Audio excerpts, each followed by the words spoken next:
Hello humans, welcome back to another Fire Emblem Engage video. Today we are back in the clack with the wonderful Choops, and we are doing a tier list for all of the units in Fire Emblem Engage based on how good we think they are and how bad we think they are. So welcome Choops, how are you doing? I'm doing great. How is up, everybody? It's your boy Choopy Choosy back in the clack with another Link King 7 tier list video. Hey, listen, Link. I gotta interrupt the intros. I always do. I always mix it up. Damn.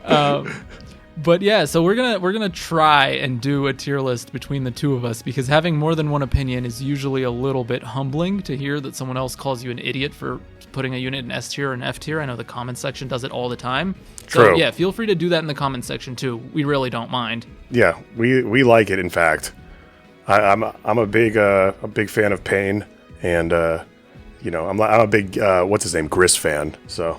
Oh yeah, masochism. Yeah, definitely. So keep it coming. Keep it as hard and as aggressive as possible, guys. Well, we got this. Absolutely. So, a couple information things before we start. Number one is that there will be spoilers in this video for the last two recruitable characters in the game. I'm pretty sure everyone knows who they are by now, but just in case you don't, this is a spoiler warning. In the timestamps, they will be spoiler tagged as Spoiler 1 and Spoiler 2. And you can see on the bottom here, we have the pictures of the characters themselves. Those two characters will not show up as the characters slowly move up onto the tier list because I have them set all the way at the bottom. So you don't have to worry about seeing them by accident unless you actively click into the spoiler section. So I'm really out here thinking of every way possible not to spoil people, but it is what it is. Yeah, you don't want to spoil this game's story, that's for sure. Yeah, absolutely. But just in case. Just in case, for people who don't know what they're getting into, we got you covered. The second thing before we start, I also realized I have not started my recording, so the recording is starting now for the video itself. You guys won't miss anything. The second thing is we are rating these characters. I don't know, how do you want to do this, Choops? Do you want to rate the characters based on like their maximum potential, including... No, definitely not. Definitely not. But it's got to be the same way we always do characters. We got a few aspects here. We got availability, contribution, and potential. And you can't rate them in a bubble. You got to rate them within the context of the game. That means tools that are available when they're available, the maps that are available that you're playing through with them. How easy is the game if you use them? How much harder is the game if you don't use them? I like that a lot, actually, because a lot of people, whenever I'm talking about either classes or units, as I have done before, they'll be like, well, have you tried using this unit with Erica? And I'm like, well, I mean, Erica makes every unit really, really strong, so it's not really specific to this unit. Mm-hmm. It's very difficult for that reason to do this, because in my opinion, I think the rings are more important than even the characters themselves. Everyone has access to them. You can do some funny, wacky things with these characters, and we're just scratching the surface here. I don't think preamble. I don't think that I'm qualified to give a tier list. I don't think that you are either, but I definitely don't think that I am. I can only rate like maybe concretely, like 4 units that I would say are definitely S tier, but. As gamers and gamers with lizard brains, we have to create a order to everything. We have to manufacture an order to everything, and that's what is fun, and that's what we do as gamers on the internet. That's what we do to make content, or else we die, right? I mean, look, I've built my channel on the back of telling people that Arvis did nothing wrong. If I can't make a tier list, then what am I doing here, really? Yeah, we have to do it. We're doing it for fun, guys. It is. This is mostly for fun. It's also what we think, so let us know what you guys think as well. And maybe we'll revise this in a couple months once the real Engage meta settles down and we actually see what the proper tier list is for these kind of characters. Yeah, that'd be fun. All right, so let's kick it off with Aleer. And since you're the guest, I'm going to let you start. Aleer, I would put A tier. Mm-hmm. Because availability... Every chapter, you use them. Their passives are really good. Just the 3 damage extra that you'll be using all the time. You'll be using that 3 damage extra all the time. I don't know about you, but I'm always off by 1 hit for a kill. And I'm just always setting up a Leer to help me. Not only that, -1 damage for defense if you're up on enemy phase. And Dragon class is fucking awesome. Liberation Refined is so cheap and a really good sword for early to mid game. And obviously they fall off real hard. When it comes to Lords, they're a little bit underwhelming overall, but there's no denying how powerful they are and how powerful they become in endgame because of the whole. We're not going to get any spoilers, right? Right. Yeah. Yeah. Okay. I mean, So we'll just say the Dragon class is also pretty good in terms of how they turn into a Swiss Army knife of a character with all of the different engage weapons. It really, sorry, not engage weapons. Well, I guess engage weapons, but also emblem rings. Mm-hmm. One thing I did want to note is on my most recent playthrough, I was optimizing SP. This is before I looked at your guide. But optimizing SP with them because they get forced Marth for the first couple chapters, you pretty much already have them at 1,000 SP by the time you can move Marth onto someone else. Yep. And so Aleer also doesn't have any issue with getting Cantor very, very quickly, which makes them very, very strong in terms of mobility. Like you said, repositioning around the whole aspect of getting that extra 3 damage.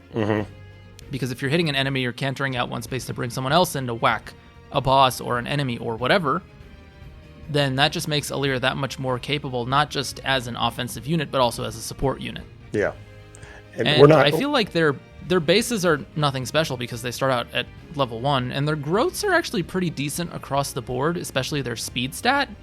And so you can really do whatever you want with them flexibility-wise. They have pretty good defense and resistance growths, and they start out with you very early. So even in terms of second sealing, if for some reason you don't want to keep them in the Dragon class, it's just a very flexible unit. So I agree with the A tier placement, honestly. Yeah.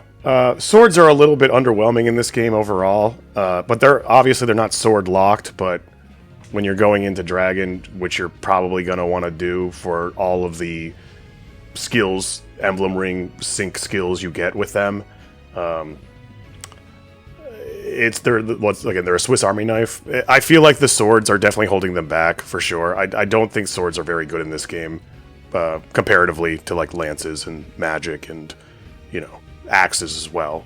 They just have less. Axes are just crazy. Yeah, they have less available. They have less things available. The only 2 range they have is Levin sword, and their magic isn't good enough to like justify that. But yeah, good person to have mentorship on too, because you're going to be using that bonus all the time. So definitely do that, and it's cheap as well. But yeah, they have so many options. They're great. I agree. I'm glad we agree on the first one because I don't know if we're going to agree on this second one, and I'll try to test the waters with Vander personally. Vander is also someone who you get in the very, very first chapter, so availability-wise, he's great, and you can say he's like pretty much of a cornerstone to have in Chapter 2 for tanking that Lumera Sigurd combo because he's the only one who can really take the hit, pretty much. But Vander very quickly falls off a cliff. Yep. Despite how useful he is in the early game. But you do want him in that early game for chip damage, and you do want him in the early game for a little bit of tanking. So I don't want to put him quite in D or F tier. I mean, maybe D, but I'm feeling like he hovers around the bottom of C tier. I agree. I totally agree with that. Everything you just said. Once again, it's about availability, guys. It's about how much they contribute to the game. How much more difficult the game would be without him. It would be quite difficult without him, honestly. He is just there to deliver big damage, and because he's an axe user, effective damage. You get a bunch of effective weaponry right at the start, and the weapons that you get at the start are cheap to refine. They hit hard. They're accurate. It's all good with him. He won't double, but he'll do big damage and he'll save you. He'll save your ass often. Also, another thing is, now that we know about healing XP, his internal level is 13 from the start, so healing him is going to give the most SP and XP back to your healers. So he's really good for that reason as well. Yeah, that's a great point. But totally agree. Yeah, I mean, as soon as we get the chapter 7 or 8 units, you get a ton shoved at you. It's kind of like, okay, Vander, there's no more space for you on the team anymore. You got to. Yeah, I keep him up until about chapter 11, and you know, I hold on for a while. Yeah. I mean, as soon as the other internal levels of the other characters starts to outclass them, I put them away, because having a high internal level once again is really good for healing him with great sacrifice. It gives the most SP back. It's good to have high level units on the field, regardless if they're useful or not. That's interesting. He drops off for me a lot once Louis comes in, because I just put, like everyone else, I put Sigurd on Louis, and Louis just tanks everything. And then once I get like Anna and Jean and Alchrist and Amber, there's just no space for him anymore. Especially once Amber gets in here, it's like, okay, you're gonna be my main guy now. Sorry, Vander. That's okay. I can't personally use Vander because I don't have a hearing impairment, so it's really difficult for me. That's really holding him back in my tier list. But besides that, I don't know. I keep him on the field just because of his internal level, honestly, and the axes. You don't have a good axe user until, well, I'd argue not even Jade is, well, I don't know. Well, after Chapter 8, once you get the opportunity to reclass, anyone can be your axe user, really. So yeah, it's true. It's expensive. Yeah, it does take a while to get a good axe user. You're right. Yeah. Okay, let's move on to Clan. I'll let you start this one out. Bro, I don't know. I don't use this. I don't know. I honestly can't rate this one. I mean, just by virtue of the fact that have you not even tried playing around with them at all? Oh, I have. I mean, I feel like the tools that the Clan, the Fram, and the Van, all three of those, that's like your tool set that are there to support Alear. Everything that Alear can't do, these guys are there to, not only in their skill set, which is there to, you know, literally boost specifically just Alear and themselves, but you got the guy who does big damage with Vander, the guy who does magic damage with the Clan, and then you got the Fram, who's healing, you know? They're there to support Alear in the early game. So I don't know. I don't use him because you get so many good magic units. I've heard great things, but I haven't used him, so I don't even feel like I can properly rate him. What do you have to say about him? So Clan is an interesting unit for me because in my first playthrough he was really behind, and then he caught up very quickly to Celine and outclassed her because his speed growth and his base speed are high enough that with a couple levels, once he hits the right growths, he outstrips her. On fixed maddening, it's actually the same thing. At some point, he gets enough speed to start doubling. And so it's like, well, this guy's kind of useful, but then again, like you said, once I have my Anna promoted and reclassed to Sage, once you get Citrin, if you want to get an Olwyn Bond ring, for example, for her, she like completely outstrips him. Once you get Ivy, she also completely outstrips. And anyone that has the Celica emblem ring in the early game is just immediately a good magic user. And so Clan really doesn't do anything special, but he's nice to have. The problem I have with Vander, Clan, and Fram is that all of their skills are so centered, their personals at least, are so centered around Alear that they give nothing to the other team, or the rest of your team. But at the same time, you're always deploying Alear, so... And it doesn't just help Alear, it also helps themselves as well. It does, but would I rather have someone else that helps themselves more and Alear more? I mean, that in the whole team. Yeah, I get that. See, this I can't rate them. They offer good magic damage, but it's not great magic damage early game, like, you know. So I didn't personally invest in them. They're just annoying characters too. I don't like them. Yeah, so that's why. That's why I didn't use them. I say this a bunch of times that this game is self-aware and that these two characters are the representation of main character worship, literally, in Fire Emblem. Like, they did this on purpose. But if I was going to put Clan in the tier list, honestly, he's below Vander for me, for sure. Yeah. So this might be our first D tier. And hopping straight off the back of that, Fram is actually immediately more useful than Clan, probably almost on the same tier as Vander because she has Chain Guard. Chain Guard is good, but I think it's more about healing. Who else is healing at the beginning of the game? Well, as soon as you get the Micaiah emblem, you have a healer on anyone you want. And so I feel like Fram's universe usability also falls off quite a bit. For some reason, there are a bunch of people who have used Fram all the way in the end game and put her into the Martial Master class. For some reason. We have no idea why. I honestly, I don't get it. I genuinely don't get it. I don't know. I started using the general Fram for that last video, but I don't think that was just a play file that I didn't even keep. But yeah, I don't know. I think early healing is useful, obviously, and staffs are useful, and I think that, you know, Micaiah Ring is great, but like 2 healers on your team is better than 1, and you kind of, I mean, if you're going to use the Micaiah Ring, you have to heal Micaiah back up. How are you going to heal otherwise? I mean, you can. I mean, as soon as you get Citrin, that's like an instant promotion sage. Mm-hmm. Even if you don't have your Anna at level 10 by then, like I would immediately put Micaiah on Anna, and in a couple levels, she's level 10. Yeah, you gotta figure Celine though. also promotes at level 10, and she gets staff access in her unique. You only class, have 3 so Master Seals early game. You only have 3 Master Seals. I don't know if I could justify, you know, the potential to promote as like. I mean, everyone's going to promote, but if we're talking early game, not everyone's going to promote. Only 3 of your units are going to promote. So I don't think that using that as a, you know, potential, or especially as an early game like boon to her, is really fair. But I mean, Chloe, for example, is also a popular one once she gets into Griffin Knight.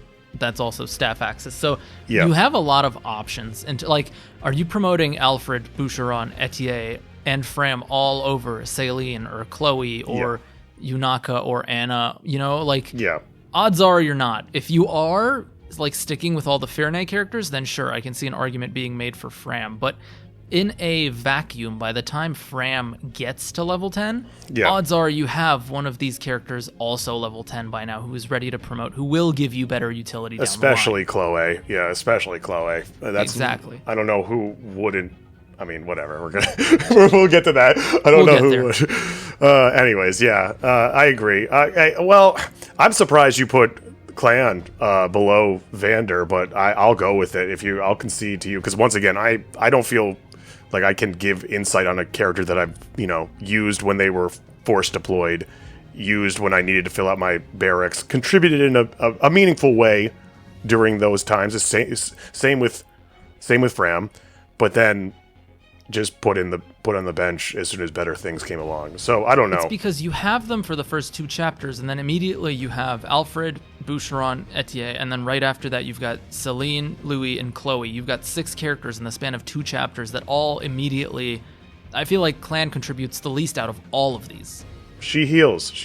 I don't know. I would Fram, Clan. Fram, Clan. Yes. Yeah, I can't remember these. You said Clan in D tier. I haven't put Fram in a tier yet. I think I would put her on the same level as Vander, at least, probably, if not maybe a little bit higher. I would stick to C. I think that I would say Vander's better than her, honestly, with contribution. Because again, no, actually, you're right. Let's go higher than Vander. I think she's higher than Vander just by virtue of Chain Guard. Chain Guard plus healing gives her a little bit more, like, she won't have any downtime. If everyone is healed, at the very least, you can set someone up to Chain Guard and take a big hit I think of damage. healing is more important even than Vander. All the toolkits that Vander has. I think that the fact that you don't have any healers except for her for those first maps are pretty important. And she has the potential that Vander doesn't have. You also get the obstruct staff pretty early, so that's pretty good. Yeah. So I could agree with that. Yeah. Late game, I honestly don't have much experience using her as a martial master, but I feel like all the builds I've seen for her are very highly focused on getting her as much attention as possible, and that attention being dedicated elsewhere would probably benefit another unit much more. So that would be my justification for it keeping her a little bit lower on the tier list. Yeah, for sure. I'm good with this. All right, what do you think about Alfred? I think he sucks. I think he fucking is terrible. Well, he's annoying as hell. And first of all, I don't want to use any annoying people on my team. He's so annoying, and he is just like does nothing good. I don't know. I just feel like he falls off so hard, and his bases are comparable to Vander's. Like if you look at them, they're very comparable. But man, I don't know. He's just, and it's good to have a Cav early in the game. He just falls off so hard. You know, we all tried using him at the start because because of cav movement, and he works well. He seemingly works well with Sigurd because he has all that movement. But then you realize that when you're bonded with Sigurd, you already get the max amount, even if you use an armor for momentum to work. You know, I don't know. So one thing I will say about Alfred is, like, I made the mistake in one of my previous videos of saying that he falls off, and everyone in the comments section wanted to say, oh, he was good for you for him to fall off? Like, he never even got going for him to fall off. Yeah. And they made a very good point at the fact that he has, like, 7 build or 8 build or something. He gets weighed down by his lances to have, like, 3 speed, and he's getting doubled in the chapter that he joins in and stuff like that. So he doesn't have bad growths. And I think if you can get him into, like, the Great Knight class, he could potentially be very good. But doing that means that you are dropping some of these great early game characters here in order to dedicate this EXP sink into someone who doesn't even have a very good personal skill, who doesn't have a very good unique class. Yeah. His growths aren't terrible, but his bases are pretty low. He manages to, like, undersell Sigurd when you first get him. So to that, for me, that's like a huge indication that he's terrible, because everyone is good with Sigurd. And this guy who comes in, you're just like, wow, Override sucks as soon as you get him. And he doesn't get better. No, he really doesn't. Once you put Sigurd on anyone else, you'll be like, wow, this is one of the best emblems in the games. And Yep. I think that definitely speaks for how not good this guy is. So would you put him in F tier? I don't think I would put anyone in the beginning of the game in F tier. I don't think I would, because honestly, they fill out your deployment and they do their job, and you need them. I mean, it's not like this game has a difficulty curve unlike any other Fire Emblem game where it actually scales, you know? So I'm not saying that the early game is harder than the later game by any means, but you can't cheese the early game. You have less tools available. So as a tool and as a piece of kit in your set that you have to use, he does his job. He's on par with Clan, you know? I agree. I think I would also put him in D tier. Yeah. All right, I'm going to take the reins for Boucheron because I have been very well known to be very vocal about my feelings for Boucheron in my videos. And I think Boucheron is terrible. I genuinely do. He starts off with about 27 base HP. He has the highest HP growth in the entire game, but he also has the lowest strength growth in the entire game. And even with his class bonus of Axe Fighter, boosting it by 20%, it stops at a middling 40. He's got otherwise pretty decent growths across the board, and because he's an early game unit, he will utilize those growths, and he's a backup unit, which lets him do follow-up attacks, which is, it's a 10% chip, which with a hand axe is nice, but I would rather deploy someone who's going to give me more utility over deploying Boucheron. Like, reclassing Jean immediately into Axe Fighter makes him a better unit at level 1 than Boucheron is at level 4, where he starts, which is saying a lot. I think he's really essential early game. He's like one of the best tools early game, 100%. Again, like you said, only backup unit, has access to hand axe pretty quickly, I think on the next chapter. Nobody else is doing backup damage, and that 100% makes the game easier when you deploy him. And you get other backup units, but the other backup units are locked to swords. So having that 1 to 2 range really, really does help. Never used him past chapter 11, of course, because you get so many other tools and options. But that early game, I don't know, man. And I've seen some, I think putting him in other classes could salvage him, like putting him into, reclassing him into armor, or reclassing him into, you know, a berserker or something like that. He's got a good growth build growth. He's got good HP. I think you're going to make a sequel to that Raphael HP video you made a while ago. I already did that with Jean. Oh, really? Damn. You gotta do it with Boucheron. It's for the memes. Someone didn't watch the video. I did the math on them, and I was like, because of the way Jean's growth works, Jean actually at level 4 as an Axe Fighter ends up with 1 more HP than Boucheron. Oh. And for Boucheron to catch up to that, it takes like 20 levels or whatever it is. And for him to eclipse it, it's like another 10. So it was like, with Jean's growths being way better in every other category, it's really not worth it putting all that energy into Boucheron, who's going to be a slog to train. All right, well, you sold me. D. Yeah. I would put it D. I can't put anybody in lower than in F. I can't in the early game. Oh, I've got an F tier character. There is one for sure that you will agree with me on, but it's not early game. You're right. I know who you're talking about, but I'm not. Yeah. But yeah, I think Boucheron is D. I think everyone knows at this point. It's like, yeah, I do agree that Boucheron is D. I don't think he's an F tier character. I do think the backup utility is nice, and I do think like he starts off with 10 base strength, which with axes is not bad. It's just it doesn't grow much more than that, and so he's very like he hits a wall very, very quickly in terms of doing damage, especially on a mode like Maddening where enemies already have much higher defenses much quicker. And so once you hit those more difficult areas of the game where you do want to deal that level of damage, it's just going to be kind of like, okay, Boucheron, you're stealing all of my energy drops. I'd put him above Alfred. Would you? Yeah, sorry, I didn't mean to interrupt you. I would put him above Alfred. No, you're right. Yeah. I was done anyways, but you're right, yeah. I think he goes above Alfred. Probably under Fram or Clan, because Clan has magic damage, and armors in the early game are annoying to deal with. Yep, exactly. All right, so after Boucheron, we're going to Etier. Oh, God. Yeah, go for it. I don't know. I don't think Etier is good at all, but I've seen people take Etier into the late game on Maddening with, no DLC, nothing like that. The person who I collab with to make my guides, swears by Etier, but I haven't seen it. Bows are great. You get longbow right at chapter 6, I want to say. You get right. You get it at the Yunaka chapter, right? Yep. And then, so that's freaking great. So I almost swore. That's fine. Okay. You get it right at the start, and that's great. 3 range is fantastic.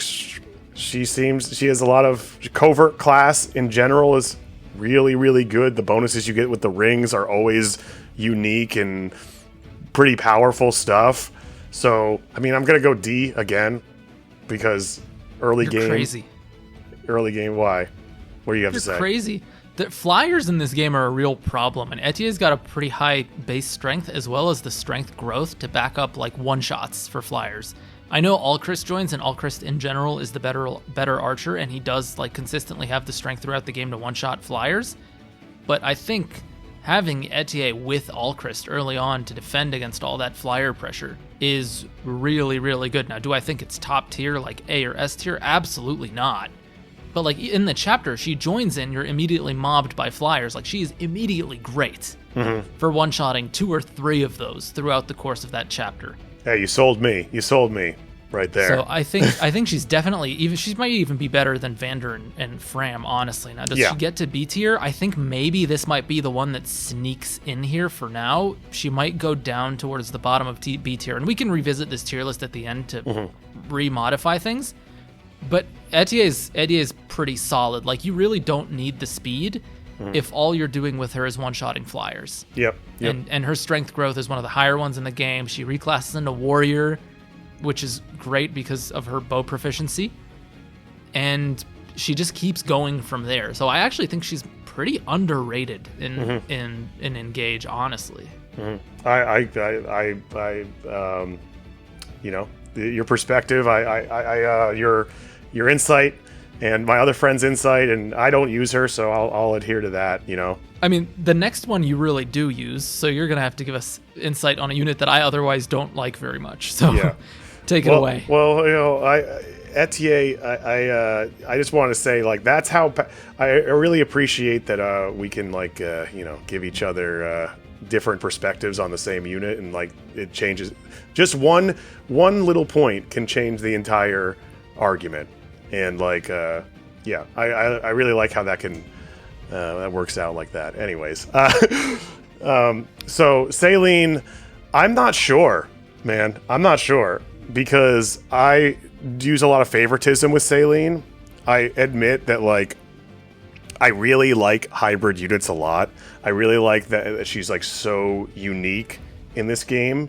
She has a niche that nobody else has. You could argue that you could reclass other units to Mage Knight. You could argue that she could be a Mage Knight and do some things better. But in my mind, Vi Dame, the bonuses, the perks, what she contributes, it's unmatched, especially early game. Take the Saline ring off of, or take the Celica ring off of her. She doesn't need that. You got the Levin sword right there, early game. Nobody else makes use of it better than her. I know it's a sword you can give to anybody, but there's nobody with the magic, the strength, and the magic damage output that she can deliver. And it 100% is one of the most powerful early game tools, and I'd argue one that will take you all the way to end game. Sure, if you look at the raw gross and numbers within a bubble, she falls off.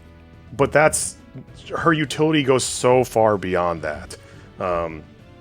Staffs, Ignis, the bonuses that Mystics give. I don't think there's many people that keep their units in Mystics besides Sages, I guess. But like the bonuses you get for the emblem rings that Mystics give they're so good. Like they give, if you put the Corrin ring on her, you get the flames. If you put Sigurd on her, you get the Mystic boost with the 25% magic, just hard, true damage. If you put with anything, if you put the Marth ring on her, you turn Lodestar into a magic attack. It's just so many things, and it's so nice having this unit that cannot be silenced. If she does hit silence, she still contributes. She just does so many things. I just love her. But I admit that she's not, I put a lot of favoritism in her, especially in this last run. I pretty much dumped every Spirit and Speedwing on her to keep her one-rounding everything. So I would go, I want to say A, honestly. All right, well, I'm not going to let you get away with that because... While I do agree she is a decent unit and probably better than we think she is, one of the main things that really differentiates her is that her personal class has Ignis, and Ignis is really nice. As like a personal class skill, very few units in this game have good personal class skills, and Ignis is one of those good ones. Her personal class also gets staff access. And staff access in this game immediately makes you good, no matter what you are a contributor, because staves are really good. I mean, you've got Obstruct, you've got Entrap, you've got Warp and Rescue, you've got Rewarp. Like, there are so many things that you can do with a staff bot, and Saline being able to use swords, tomes, and staves in her promoted class is good. You mentioned Mage Knight, and there's an argument to be made for Mage Knight versus her personal class. I think the Mage Knight growths help her magic and strength a little bit better than her personal class might. I can't remember the exact spread on it. It gives her another 5% speed, it gives her some defense, it gives her some resistance. But Chaos Style is the speed +3 if you're doing magic against physical or physical against magic, and that is really, really good. The speed +3 makes a difference for her. So I don't know, you do lose staff access if you go Mage Knight, and it's only one extra move. It's kind of like, you weigh your options.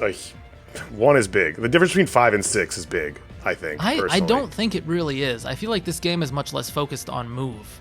For the fact that, and calves are like more hindered by terrain and stuff like that. So I'm not sure. The feeling between, I mean, I'm advocating for Vi Dame, and I think that the difference between 5 and 6 is pretty huge.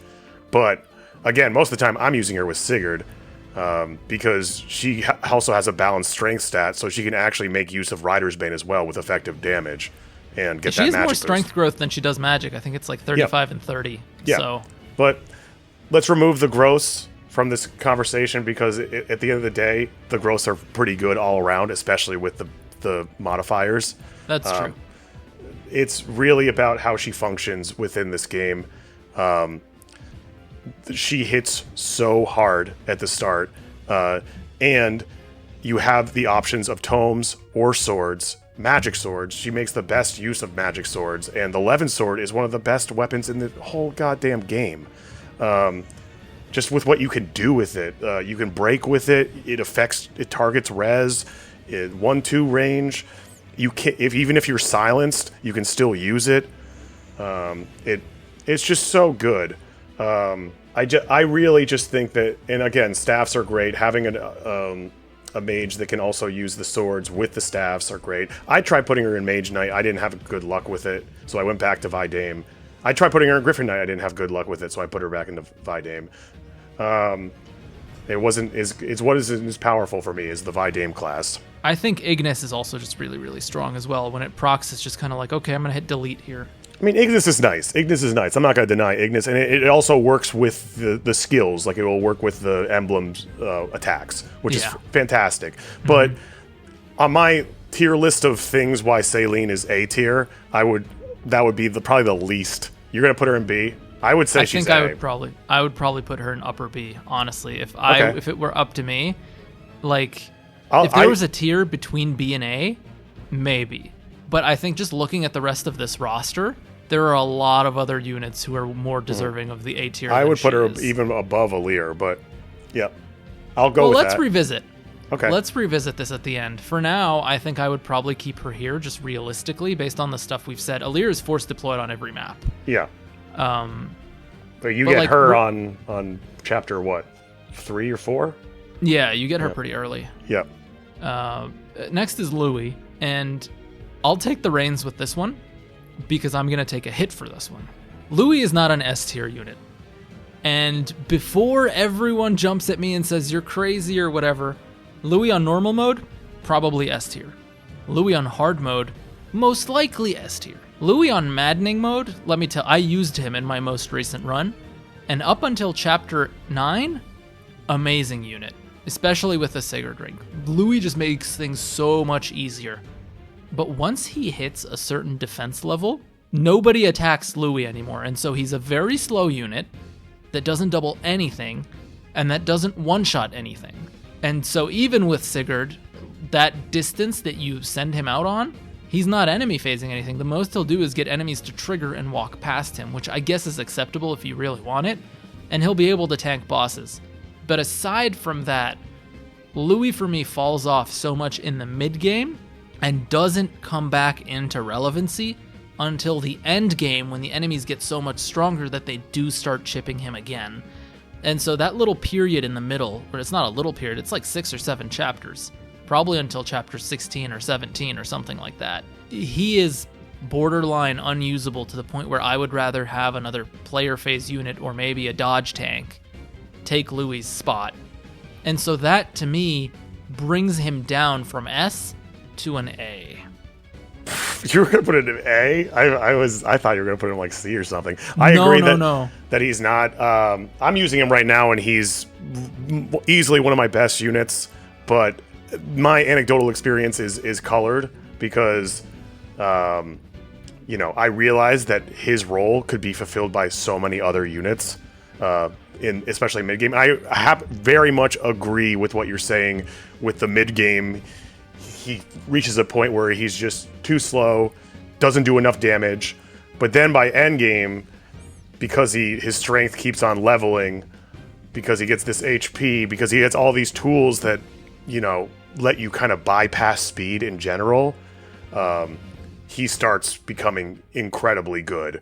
Especially if you put Roy on him. Him with Roy in the Great Knight class is an amazing combo. I got him right now with Erica. We were talking about that before.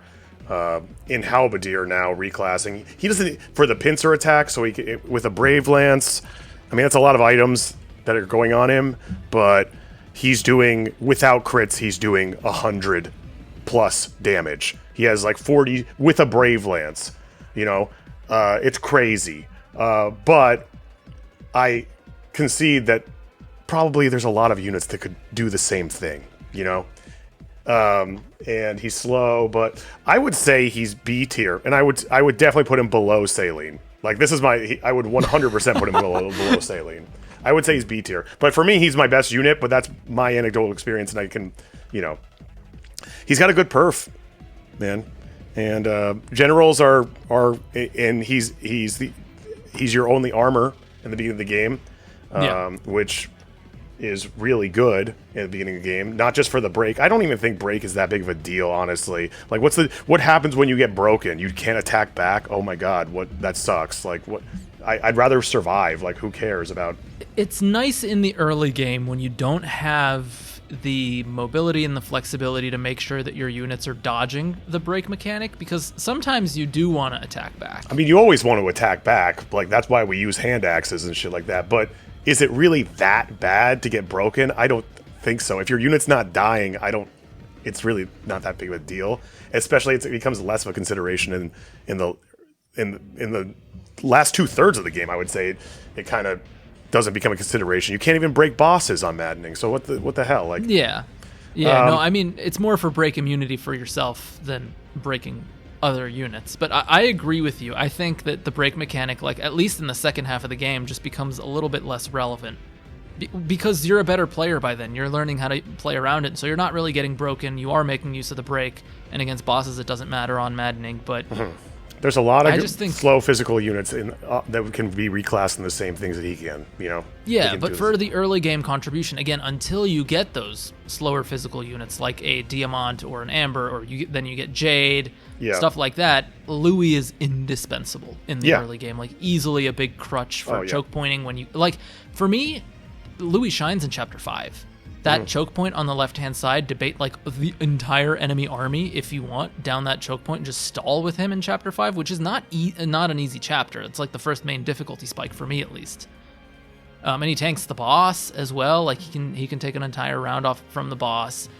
He's very, very good that early on and will crutch you through like the first, like Chapter 5, 6, and 7 for sure. Especially with Sigurd, like you can just toss him out there and not be worried about it, and make sure you're hitting your time-sensitive checkpoints or whatever in the Anna chapter, get him up there to help with the Jean paralog. Like, he's so good. He's good with all the rings.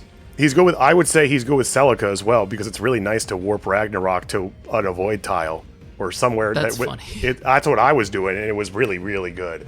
I mean, you're not going to be making use of like the tomes or anything like that, but it's just nice to throw it on him and then warp him wherever you want to. And then I was using him with Micaiah, and now we know that the armor bonus is absolutely fucking broken on armors now for SP gain. So getting him levels is no problem now. And then obviously Marth is good on everybody, and obviously he works so well with Sigurd because of his raw physical output pairing with Override. I mean, I think I would still keep him in A tier. I think putting him in B is a little bit harsh, especially since we have Etier and Saline there. I think he's definitely like more useful than Alir in the early game. That's the issue for me, because now we got this this sort of bracket here that I have to deal with. Are they better than Saline, or are they worse than Saline? And I would definitely say he's not as good as Saline, but I'm gonna retitle this video, and it's gonna be like, is your unit better or worse than Saline? That's the cutoff for me. So I can't agree with A. I don't think so. I would definitely put him in the same bracket as Saline, and I would say that Saline is better. But we can't. If we can't decide on this, well, I'll concede to your judgment here.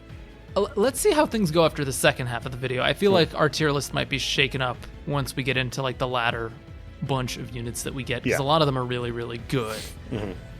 But next is Chloe. I'll let you start off with this one. Tier. Yeah. She's so good. Right at the bat, just utility. She's your first flyer. Like, flying is good. It's not the greatest, but flying, just having that tool of a flying unit, there's no terrain effectiveness. You don't have these terrain like modifiers as well to deal with. The toolkit is limited, and she's fast. She's got great growth. She scales well. Lances are amazing great. Availability. Yeah, just like fantastic all around. And I don't know. She's just fantastic all around. No matter what you do with her. Into Griffin Knight as well is great, because she also gets staff access. Like, she's just a great unit all around. Surprisingly high magic growth. I would say, if you look at her stats comparably to Saline, she has better stats than Saline. It's just the fact that she has, like, she doesn't have that class, and she doesn't have, those little niches that she can occupy. Like, they should have flipped their growths. Yeah. I'm okay with it regardless. I was Saline because of Ignis and whatnot. And you can like mix and match with weapons and whatnot. You have just more of an inner toolkit you can deal with. But Saline is definitely, Chloe is definitely S. Some people have had issues with her. In my run, she's not like the best member of my team, but then again, I haven't been really prioritizing her at all. She's still contributing really well in a meaningful way. I usually ground her. I put her into a paladin because bows are that oppressive for me personally, and I run a cav line, if you will, from Faye. I have her as the Lucina bond ring, and then I have a bunch of other calves, like I got a Wolf Rider, and I have a Lear right now as a Paladin. Have you used the Hero's Lance on her, the Fencelir, the no, Sharina one? I don't play Fire Emblem Heroes. No, I know, but like if you, it's like it takes 2 minutes to link a Hero's account to this game and get those for free. But for anyone who does use those, like that lance is quite light and it's very, very strong. I think it starts out with like 12 might or something crazy. And so if you just combo that onto Chloe in the early game with her high speed, she is very, very strong. She's great. She scales very well, and she comes in a niche that nobody occupies, which is flying. Yeah, I agree. There's not very much to say, honestly, about Chloe other than she's very, very good. Lances are great in this game. You know, you got effective damage comes into play towards late game. Like effective damage, it goes like magic is really powerful, and then late game when the enemy starts scaling and having like super high res, effective weaponry starts becoming really prevalent again. Okay, yeah, so that was easy. All right, I can't stop saying his name wrong, and people get really mad at me for saying Jean, but he's Jean. Yeah. But I said Jean. We're Americans, so it's like. We can say yeah, Jean. But they're like, oh, there's voice acting in the game. You should say it the way they say it. And I'm like, yeah, okay, fine. So Jean, I struggle with this one, right? Because I didn't use him on my first playthrough until very late in the game, and then I leveled him up via skirmishes for the Jean video that I did specifically. So he turned out really good because I just caught him up instantly from level 1 all the way to like level 15 promoted. It was easy to do because your other guys were so over leveled. The people that it was healing were so over leveled, so he could probably get pretty much a level. Oh no, I didn't heal. I just put him into the axe fighter class immediately, I had him with like a forged axe. And then other people doing backup damage and chipping the last 1 HP or whatever. That's one way to do it. Yeah, I cheese leveled him up in Axe Fighter for that video specifically. But in my Maddening run, I made it a point because so many people told me this unit will not work on Maddening. And I was like, you know what? Fine. Challenge accepted. And so I waited until after Chapter 8 to get Axe Proficiency off Leaf and then reclass him into level 1 Axe Fighter. And I couldn't quite get him to level 10 before Chapter 10, which was my aim. In 2 chapters, it wasn't enough, even with the Micaiah ring on him and spamming Great Sacrifice and all that stuff, because I didn't want to sit there and just cheese it and grind it over and over again. I wanted to like actually put it through a viability test, as if you weren't purposely trying to grind this unit up. So it took him until, I think it was Chapter 12, to hit level 10. And once he promoted into Warrior, like, this guy's growths as an axe fighter are very, very good. That once he promotes into Warrior, he's immediately quite strong. Like, he has, like, a base 18 strength with 14 or 15 speed. Like, he's on par with the units you are getting in the mid-game just as a level 1 Warrior. Mm-hmm. So he does work. I will say that the fact that he takes a while to get off the ground until the mid game, and he gets even stronger into the late game. But the fact that you have to sort of wait for him to get there. You don't have to wait. You have to actively be making your gameplay slower and making the game harder. He's good. No, he contributes. He's got 10 base strength and like 7 base speed as soon as he reclasses into Axe Fighter. He's not a bad unit. I would definitely put him in F, honestly. I don't. No. I cannot justify putting a growth unit higher than F. Because he doesn't contribute. Everything you're saying is you prioritizing this person, this unit. Everything you're saying is stuff that you could do with literally anyone else for a unit that could be contributing while also growing in a meaningful way. And when you prioritize someone who's not contributing, you are funneling resources from other units that could be using those resources. in a more effective way. So I don't really care about the potential end game because it's not all about the end game. And I argue that the units that are just the ones that are contributing throughout the entire game will still contribute on end game as in a meaningful way because of the snowballing effect. I completely disagree. So I hear you. And I will raise you this. Immediately after reclassing Jean, he immediately contributes more than Alfred, more than Boucheron, more than Clan, more than Vander, more than Fram, and probably right under Etier and Saline. With a second seal? Just with that caveat. With a second seal. Yeah, with a second seal. And you're also saying he didn't pick up until chapter 12. And you get him at chapter 7. No. He immediately contributes. This is immediately after reclassing. Now, if you want to, he starts snowballing once he promotes. Okay. Is what I said. Okay. Because his growths are so strong that he will be getting consistently. HP is 100%. As soon as you reclass him, his HP growth is 100%. I hear you, but in doing that, I'm funneling resources from units that could be making better use of them, contributing, and also getting canter on units that, if I do that, then that's one unit that I'm not getting canter on that it was contributing then, now, and for the rest of the game. Right, but again, you only have 3 Master Seals. Second Seals cost a lot of money. I don't know, man. It's just, it's a lot of caveats, and I don't personally agree that not using him makes the game harder. I don't agree that using him makes the game easier, and I don't agree that he contributes in a meaningful way when you get him. For all those reasons, B tier. No, for all those reasons, he's F for sure. But that's my standard. That's the standard that I've been using the whole time, and that's why I had to put him in F. I'm willing to concede and put him above Fram in C tier. Okay, sure. Why not? That's the average, I guess. I'm not letting you put him in F. Okay. Just know that I would put him in F for sure.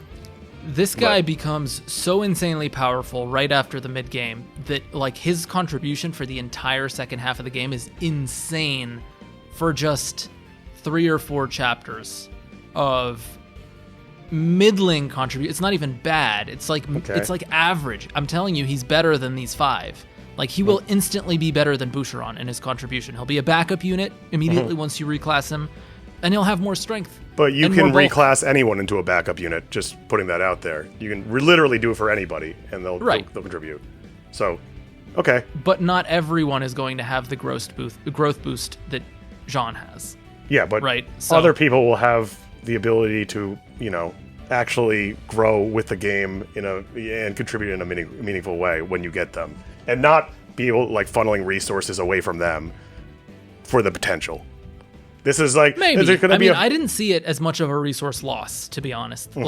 Again, unless you really want to use these units that are below him, he's costing you 1 second seal. Yeah. How many other people are you second seal? Yeah, you have a few second seals. I concede with a second seal. It's a 2,500 gold, which is a lot, but you have a few of them. Where else are you going to use them, right? Yeah. He doesn't have to promote instantly at level 10. You can wait on him a little bit. At the if you same have other time, people you want to promote. You only have much SP. You only have so many units that can get Cantor before you lose Sigurd. You only have. So he doesn't want Cantor. Who the hell doesn't want Cantor? What are you John doesn't want Cantor. Trust me. What he wants is 500 SP for Vantage. That's it. Oh my god. Dude, okay. Trust me. I trust me, bro. That a unit doesn't want Cantor. Literally every unit in this game would be better with Cantor. There's not your bruisers, not your Vantage bruisers. 100%. How is? Okay, whatever. Because you want Vantage and pair up over Cantor. You want Vantage, which is how much SP? 500. 500, and then you want pair up, which is how much as SP? 2,000. And you get it at chapter 15. Right, so by the time you get it, you probably might have that SP or a little bit after. I've been prioritizing SP. I'm at chapter 20, and I just got pair up on the units that I want to, which were Zelkov and Pinat. Yeah. So I don't know about that, but that's kind of a crazy. Whatever. You called me crazy for sailing, or no, crazy for. So let's do the math.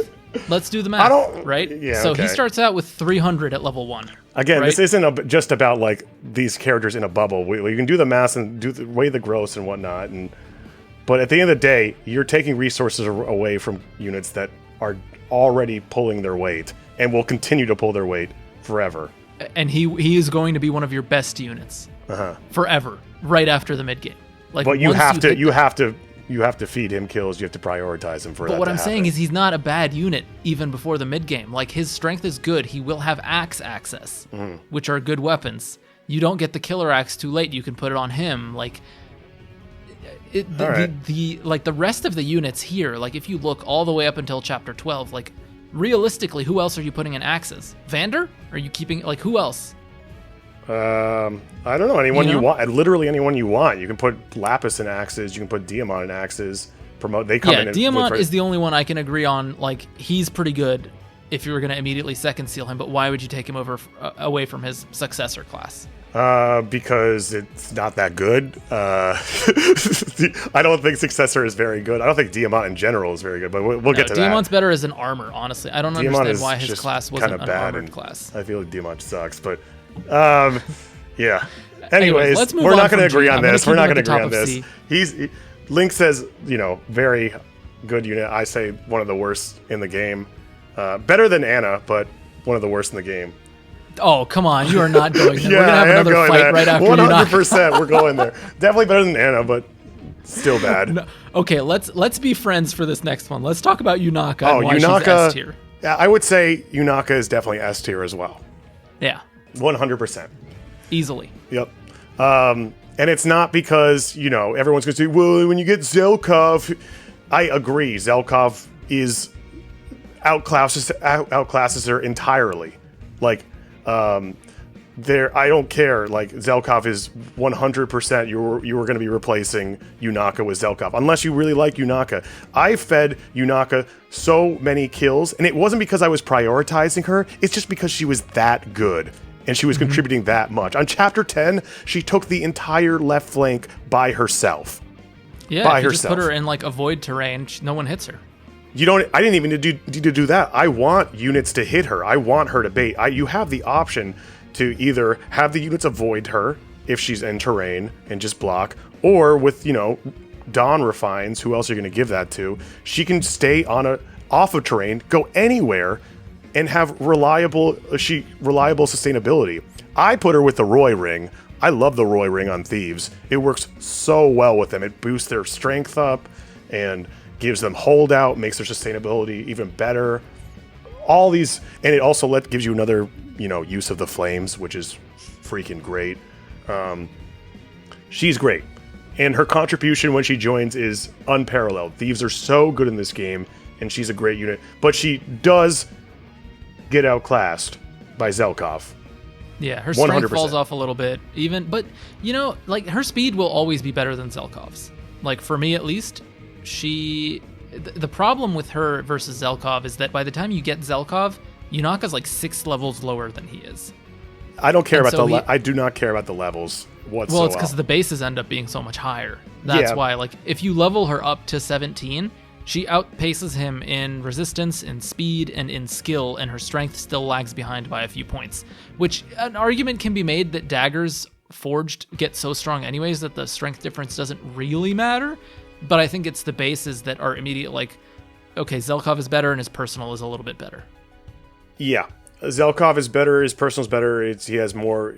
I feel like people sleep on the fact that he has so much build and are like, well, what's the point? He has daggers. Well, if you put him into, like, a Wolf Rider, now he can use axes and effective weaponry really, really well. You can do things that other units just can't. He's so good. Okay, we're talking about Zelkov. Anyways. No, we can continue. You know what? We'll just rate Zelkov as well, because I feel like you're also going towards S tier. Yeah, I would put Zelkov above Yunaka, honestly. But sure. But I'm not going to argue very much there. Yeah. But Yunaka is still really, really good. If you just keep her investing her, I'm sure she's going to be amazing. But I don't care about the levels. I don't care about the growth rates. The growth rates are fine. I care about the hard numbers. Okay, and it doesn't matter with my anecdotal experience where she was just killing everything, constantly MVP. It didn't matter. Zelkov still was so much better than her in every single stat except for like magic and resistance. You know, that she does outstrip him in speed.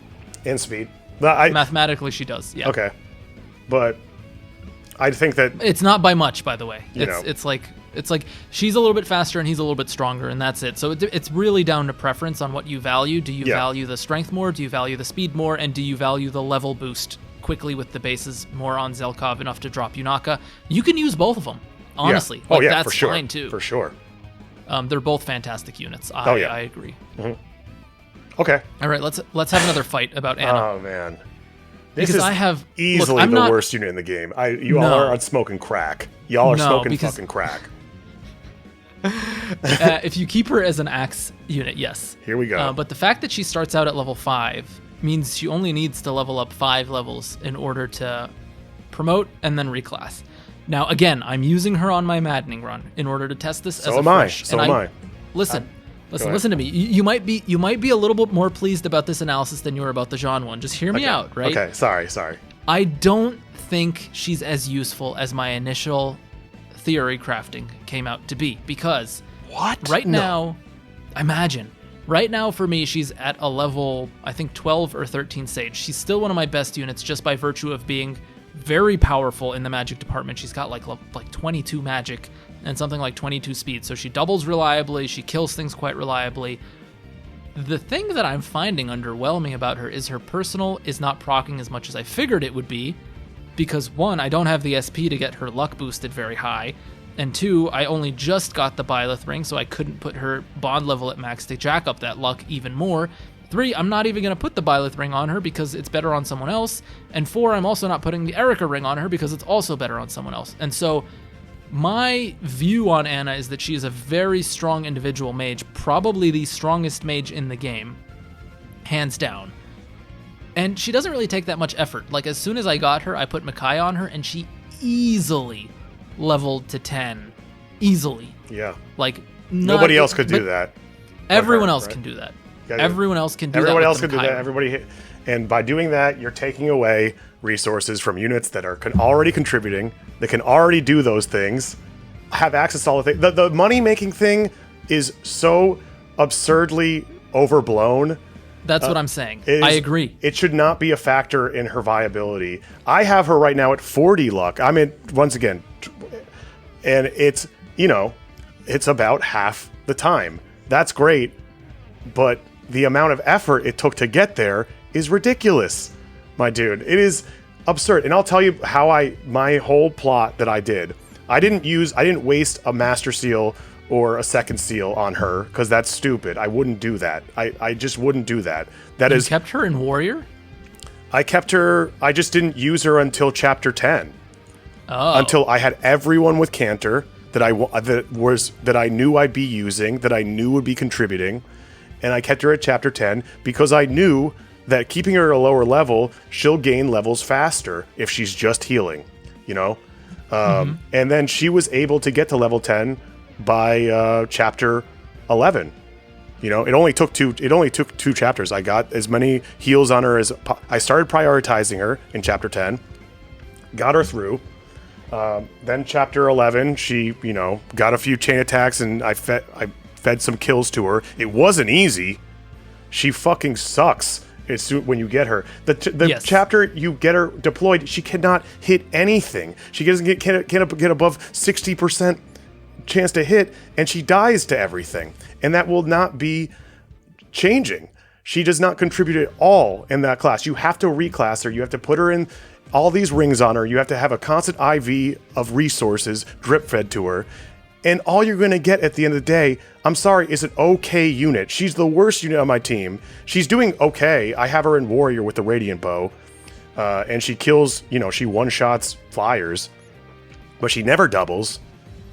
And, it's just not worth the investment. Like, these growth, it's really not. The potential is huge. How is she never doubling in Warrior with that 65% speed growth? That makes no sense. Because the Radiant Bow is heavy.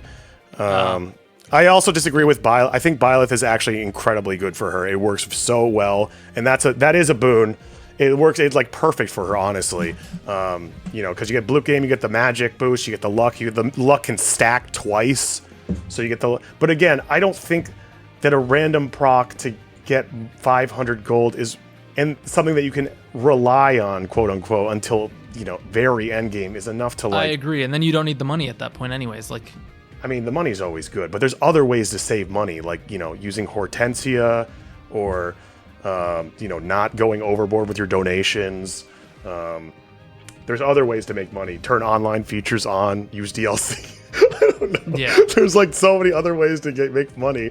Do Somnial, and anyways, I just think it's just totally overblown. It's just look, overrated, yes, but that doesn't take away from the indisputable fact that if you can take 2 levels to put Micaiah on her, she is the best magic user in the game once you can reclass to Sage. Yes, it's a caveat. Not. She is not. Yes, Micaiah works on anyone. The best magic user is a user who would contribute throughout the entire game. You don't need to do any special treatment. You don't need to hook her up to an IV of resources, and you don't need to prioritize her killing things. Even in Mage Knight, when I used her mid game, she could not kill anything with Dire Thunder, even armors. No, come on, get out of here. I'm not exaggerating. I have this recorded. She could not even do that shit. That makes no sense. It does make sense because she sucks. Because she fucking sucks, dude. That makes zero sense because I'll show you the footage right now if you want to see it. Well, not right now because we're recording, but yeah. That's really weird because mine easily kills Armor Knights. She's stronger than Ivy in the magic department right now. Like it's I mean that's not a high bar in my opinion, but whatever. Well, I would say F tier 100%, but well, I would at least put her higher than John. I think she's easier to get off the ground than he is. Would you disagree with that? I definitely would not, because at least you can second seal Jean immediately, and he gains levels faster because he's at a lower level. And but she doesn't need the second seal, so she's consuming less resources, and she also takes less of an investment. She only needs 5 levels. What do you mean she doesn't need the second seal? She fucking sucks. She's not doing anything for 5 fucking levels. What do you mean she doesn't need the second seal? What is she gonna do? You know what? You're right. She needs a master seal. What I would suggest, and I did for my last video, I suggest actually going down using a second seal so she goes back to mage, because I did that in my video.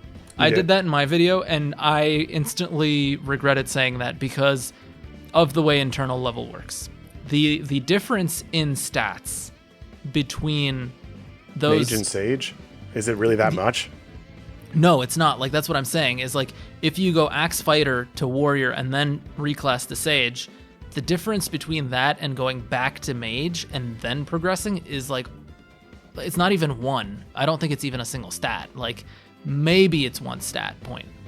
So This is so funny. No, this is great. I would not recommend second sealing her back to Mage, because then you're wasting resources there. I mean, you'd be wasting resources regardless, but I think that you should second class, because then she can at least contribute to combat in a meaningful way besides just chain attacks, which she doesn't even get experience from.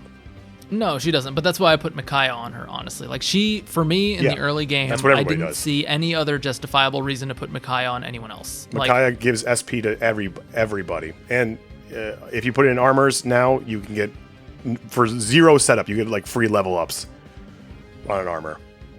Yeah, I know. I don't know. You're trying to show. Well, I'll leave a link to your video for people to take a look at. Yeah. Maybe I'll have to look at this again, but to me, I would put Anna over Jean, honestly, but I would still put her in C tier. Well, for the standard that we've been adhering to for this entire list and the way I review units, I'd have to put her in F.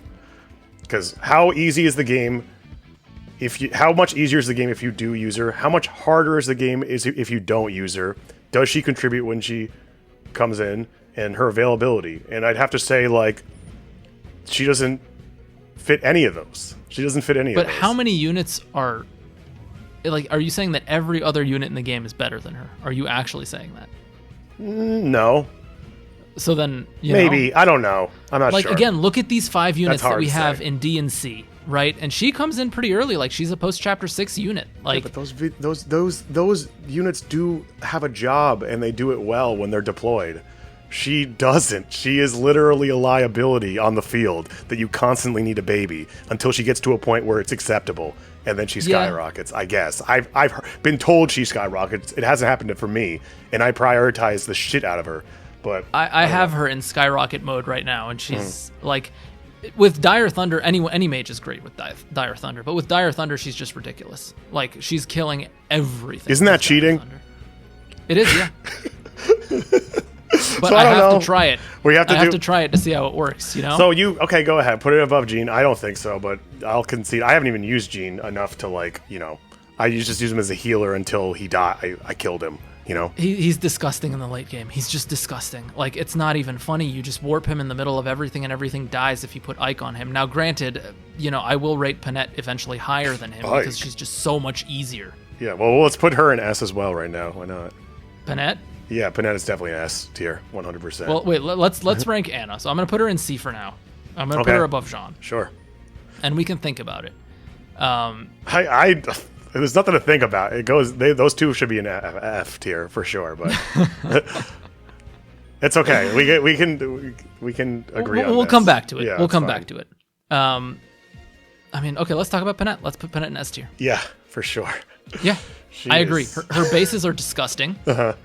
She has access to an instantly good combo with Ike and Wrath. She's got very high HP to make use of it, and very high strength, and the very high base axe use. Personal. And her personal, yeah, which stacks with Wrath as well, and whatever crit you give her. So, like, easily, she's getting like 70% crit. Yep. Native axe users are really hard to find that are really good in this game, are hard to come by, and she fulfills. She is just so fucking good, man. I killed her in my first run, in the first chapter. I got her because I don't like the way she looks. I'm like, why is this person so white living in the desert? I don't get it. So, like, I got rid of her, but that's not what a person living in the desert should look like. But that's just me. So I killed her, but used her a second time on people's recommendation, and yeah. She's really, wow. really good. That's all I can say is wow. She Yeah. is so good.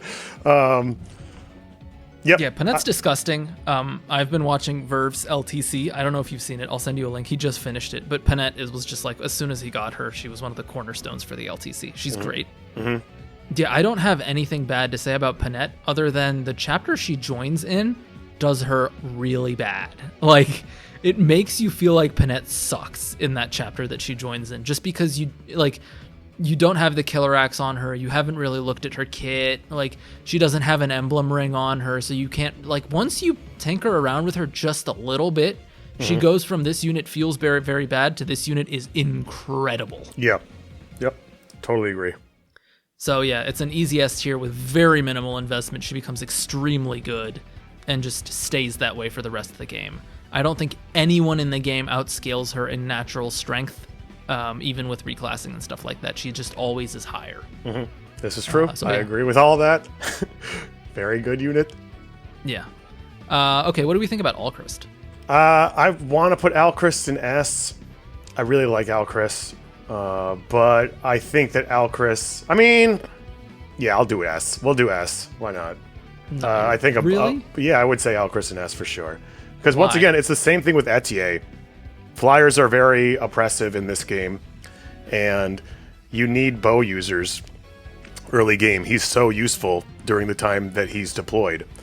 And, you know, for you to see the payoff in the investment doesn't come until... you know, you get Luna.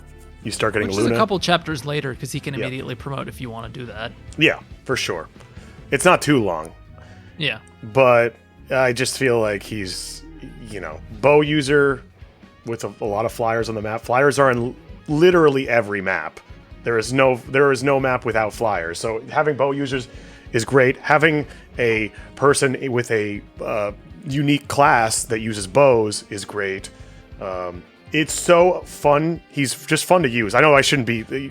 A unit being fun to use isn't applicable to this tier list, but he is just so fun. It is so fun to see 0 times 2 turn into death, you know, and that will happen all the time with Alchrist. He will make fucking water into wine, you know? It's like, it's crazy. Yeah, great unit. I think he's an S. I wouldn't put him above Panette, but I think he's definitely up in S tier. I think I would he's high tier. I don't know if I would put him higher than A. Like, he might be high A for me because unlike Louis, he never has a point where he falls off. He just keeps getting better, like, all the way into the end game. Contributes. He's really, really strong. Keeps getting better. Yeah. But I don't know if I can, like, put him in the Chloe, Zelkov, Yunaka, Panette tier just quite. Like you said, you wouldn't put him higher than Panette, but I want to put him in A just because Luna is, again, dex based. Now, he does have the dex growth to back it up, but by the time that gets to like the 30% tier, you're hitting the end game at that point. I got him. He's at 40 right now for me, and I'm at chapter 21. Did you give him boosters? I think I gave him one secret book. I did give him one. I'm trying to hold off because I'm afraid he's going to hit his cap soon. I think his cap is like, 41. Yeah, he's about to hit the 40. So I kind of regret that, but I don't know, man. He has like a 70% dex growth in his class, which is really, really good. Like, he will be proccing Luna like often. Yeah. And when he doesn't, you're kind of going like, really, all Chris? Like, really? and he does double. He does double. Yeah, he doubles. Yeah. He does have the caveat of needing a little bit of help in the speed department, I will say. Yep. If you want to, and that's why I would probably put him in A tier and not S, because if he's not doubling, then unless he does proc Luna, he's really not going to kill anything. I mean, once again, flyers are always on the map. Yeah. And... But it's just the downtime if he's not killing a flyer, or if he's not, like, he won't even double mages, and his strength isn't high enough to one-shot them. Yeah, it's true. So, I mean, that kind of holds him a little bit back. He's not a bad unit. He's still fantastic. Yeah. I mean, A tier is really, really good. But that's what would prevent me from putting him in S tier, personally. I still think just the fact that, it's good chip damage, access to longbows, regardless. If he's not going to double, why not take the hit either way? Yeah. And he has the potential to do more damage than even you think with that chip. I mean, you're trying to get as much damage as you can with a chip. So...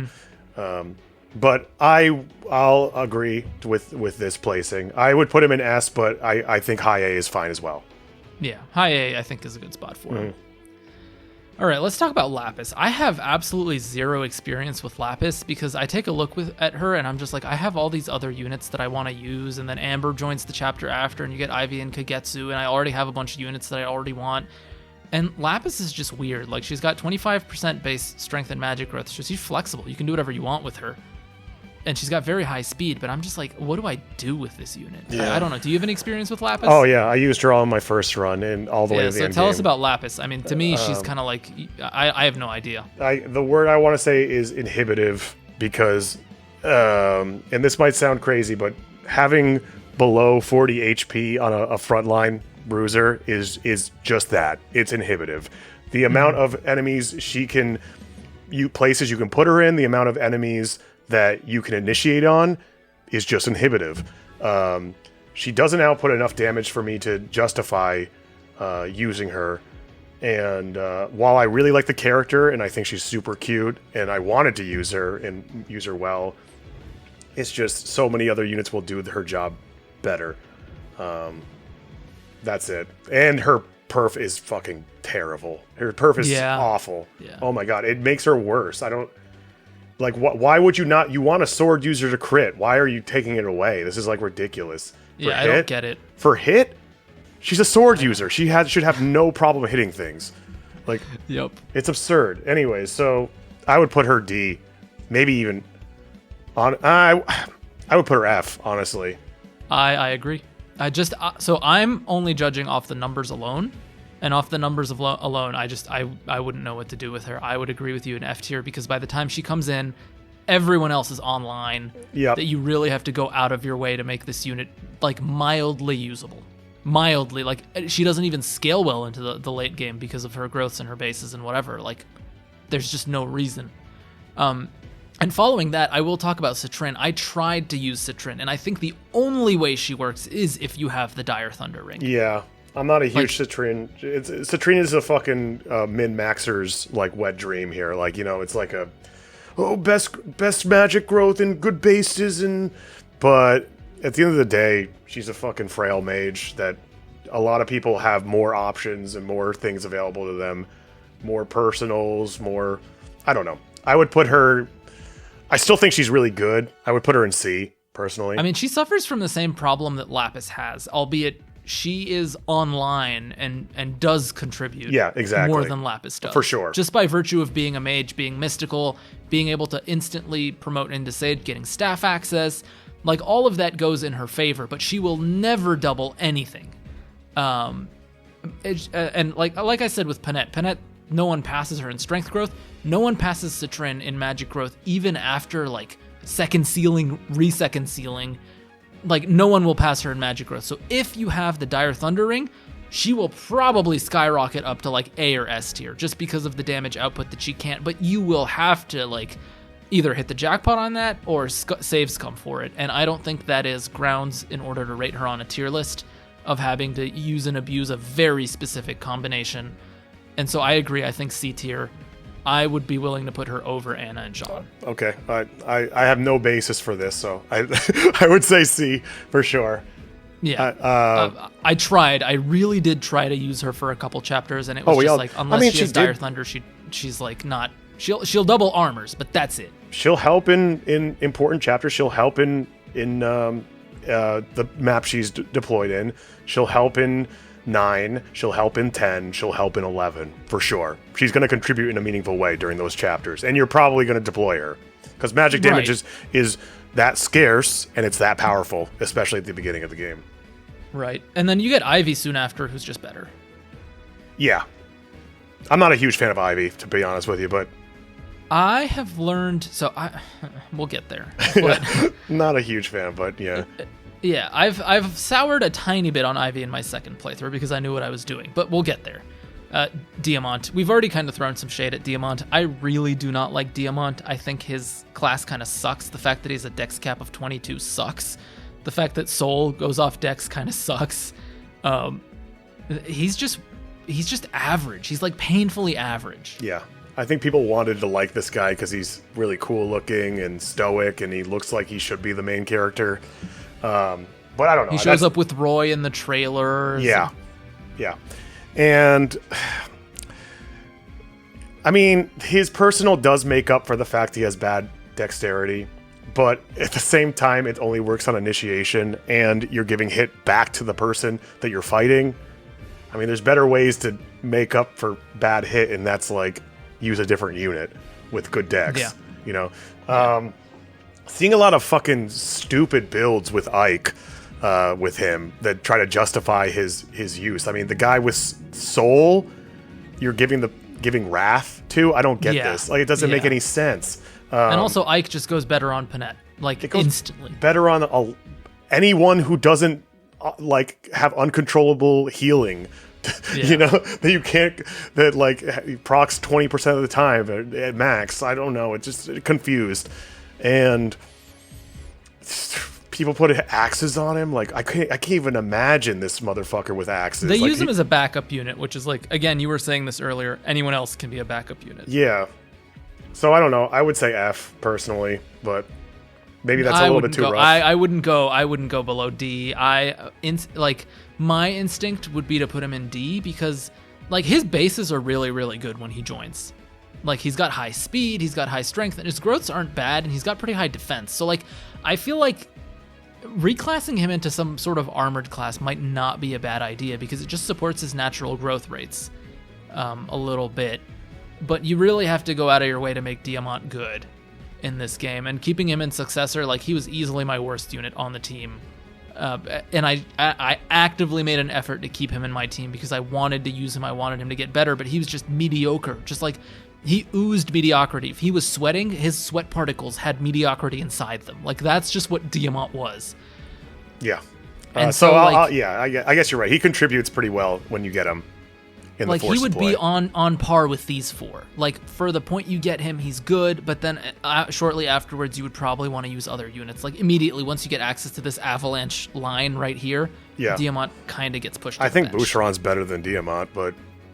Not for potential, but for the way he contributes if you do. Look, all of these 4 D tier units, like I think the differences between them are like micro differences. I don't really think there's like that big of a difference here. Okay, I can agree with that. Yeah, for sure. Okay. I want to talk about Amber because Amber is a personal project of mine. Speedy and Jay were roasting me on the stream the other day. They were like, Link says Amber is really good, and it's only because he got the crit with the killer lance that he came with. And like, that's what I was going to say. Amber is a character. If you get the crit, he's good, and if you don't get the crit, he's bad. I disagree. Amber has a really nice personal skill, which if he's solo, it boosts his hit by 20% and it decreases his avoid by 20%, which like might not be something that initially is lucrative, but in a game with like relatively dodgy hit rates, it made Amber a reliable unit for me. Like and he's got really high strength. His base is really good and he has the highest strength growth in the game on par with Panette.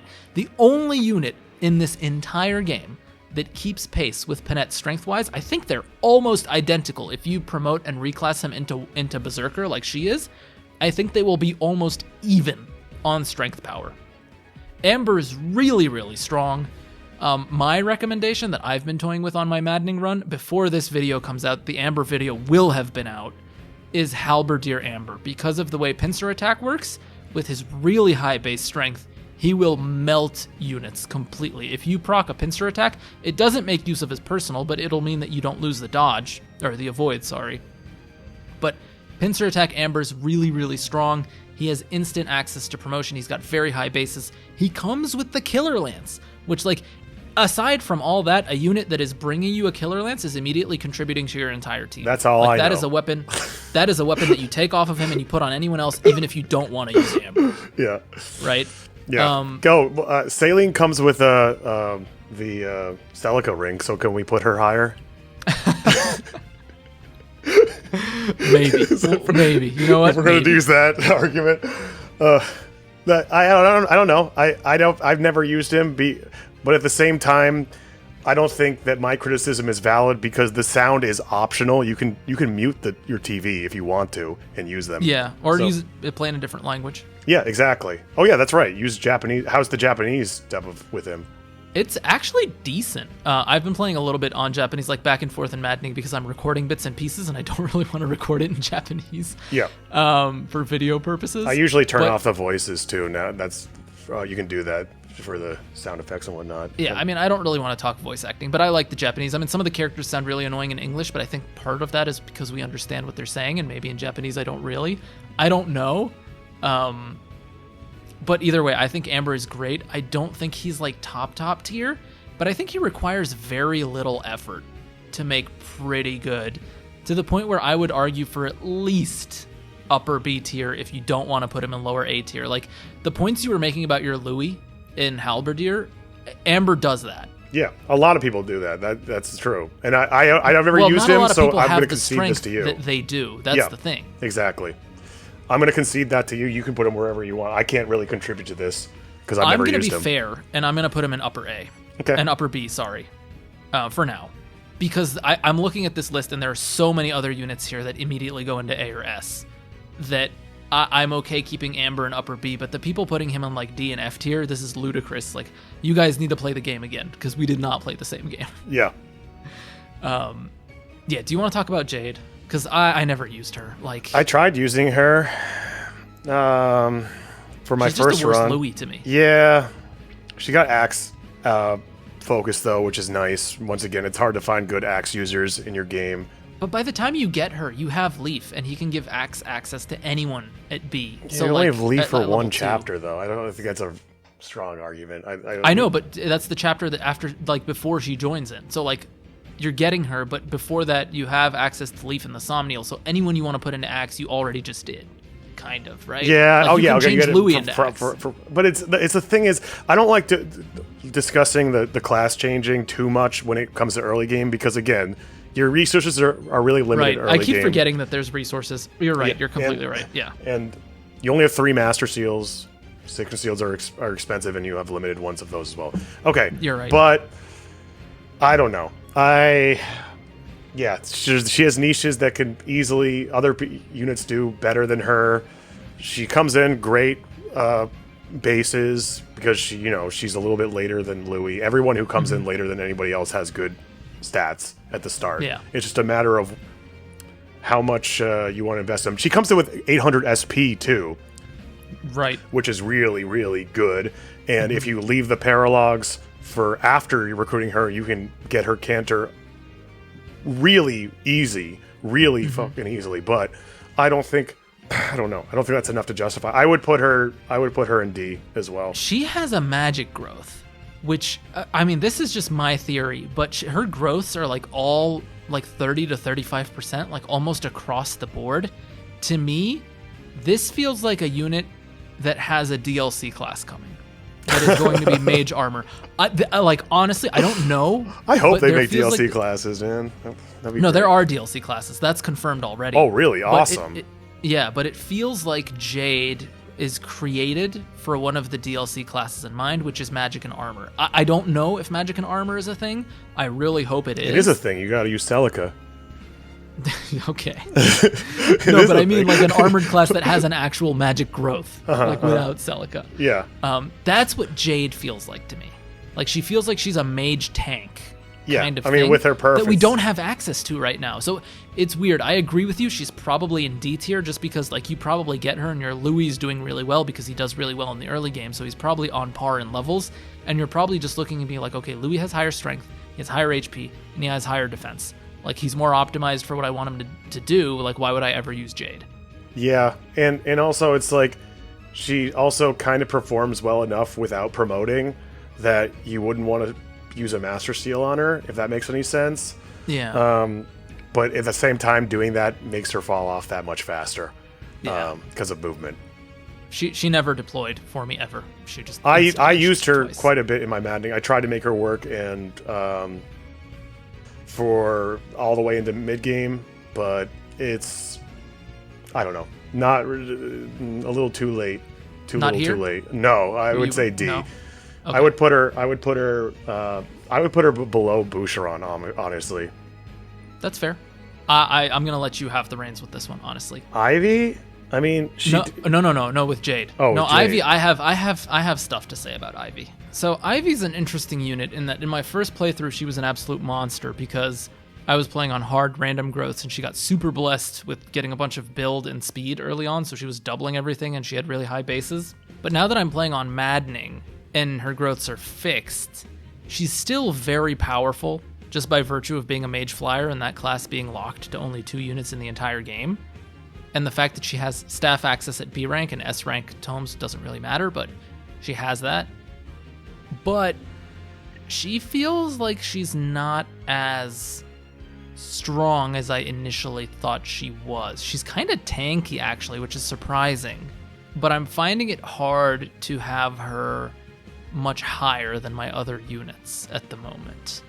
Like, she feels a little bit above average, but if I was initially looking at this tier list, like, am I putting her higher than my Amber right now? I don't think so. Yeah. Again, magic is king in this game. It does, especially mid-game, she's flying. She does the thing where she does big damage. She probably is not going to double anything. And she's going to contribute in a very, very meaningful way for the time she's deployed. It's just that the potential, I feel like, really falls off, especially endgame. She will not be doing anything but supporting. And that's because, man, do the stats get inflated at the end of the game.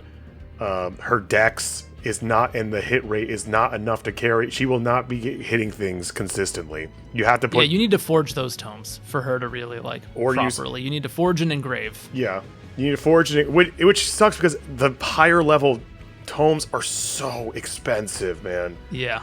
It's like not even, it feels not, like you were telling me about the killer weapons are great to forge because they're so cheap. I think the balance of the well, getting into something else, I think the balance of the infinite durability is actually very good in this game because of the refined system. It's awesome. Yeah. Very thoughtful. Much better than the way Fate's handled it, of course. But it's the opposite for all the other characters we were arguing. She has great contribution. She has great utility. She fits a niche that nobody else fits.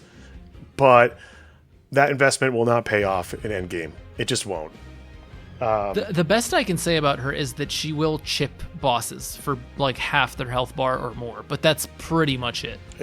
It's yeah, I guess. She's a Marnie killer.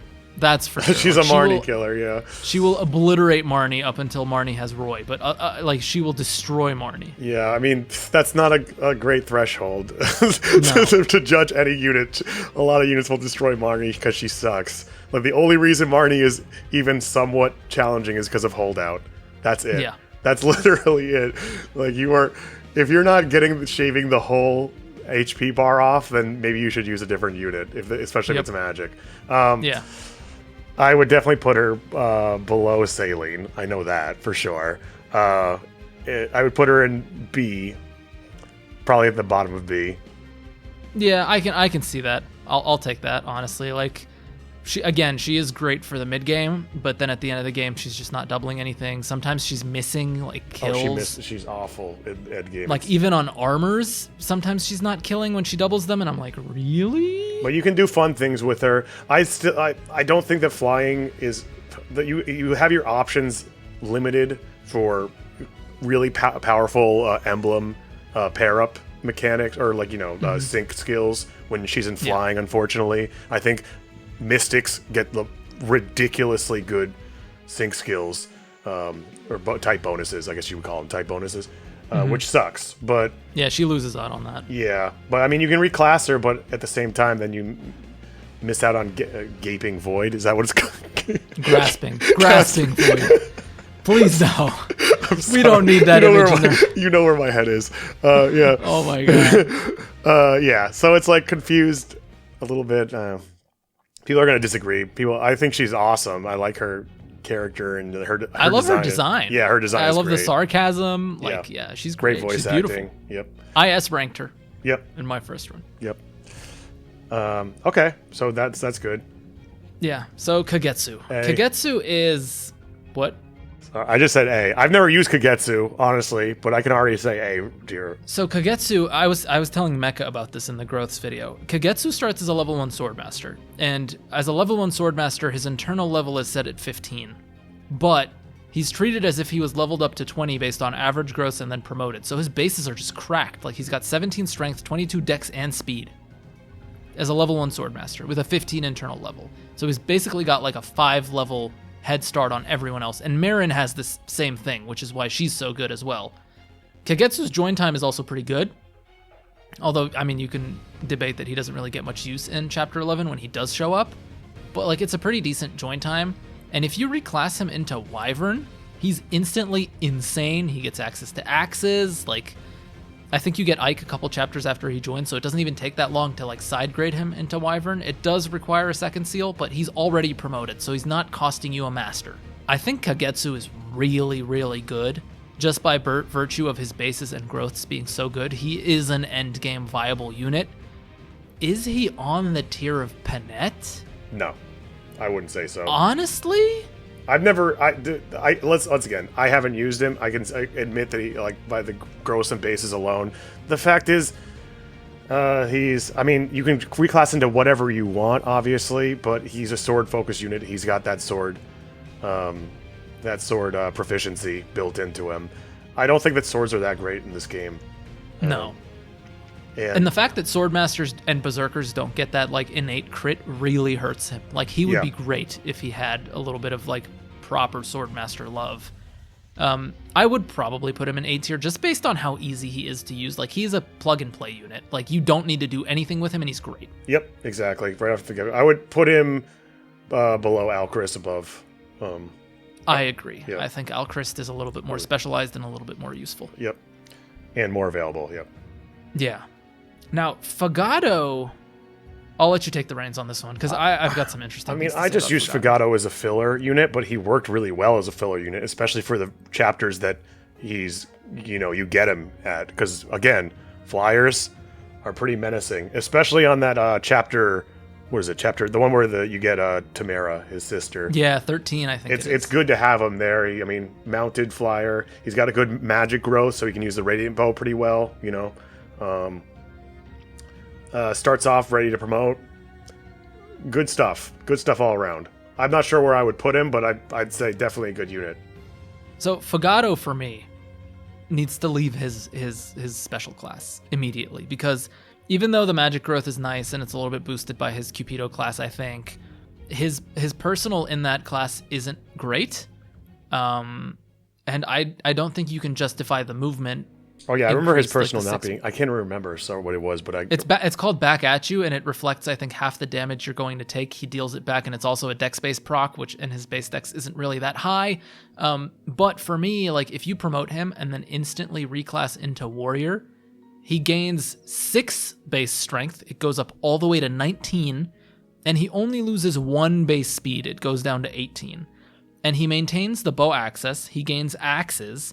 And because of his bow proficiency, he has B, so he can still use the silver bow. Like, he loses out on Brave Bow, does that fuck and he out loses out on the S-rank bow. Oh, what about Radiant? He can still use Radiant Bow? He can still use Radiant, yeah. What's his magic growth like after Warrior, though? Warrior doesn't give you any magic, so he loses that. I'm not really sold on Radiant Bow, to be honest. Radiant Bow is really good, man. I think giving him backup access more than compensates for that, though. Radiant Bow one-shots everything, even late-game Dragon Riders, because it's both the magic, the targeting res, and it's the effectiveness together. It's like... I mean, that's why my Anna's doing anything, honestly, is because Radiant Bow... I am really liking him in Warrior right now. Yeah, Warrior's a crack class. Warrior is like easily the best class in the game, I think. Because of his growths and his bases, he makes use of it like almost better than most of the casts. So he's great. I mean, either way, I think if you keep him in Cupido, if you put him in a Warrior, I think his utility and usefulness in general with bow access and bow proficiency I think it keeps him in A tier, honestly. Yeah, I would put him. I mean, maybe towards the bottom.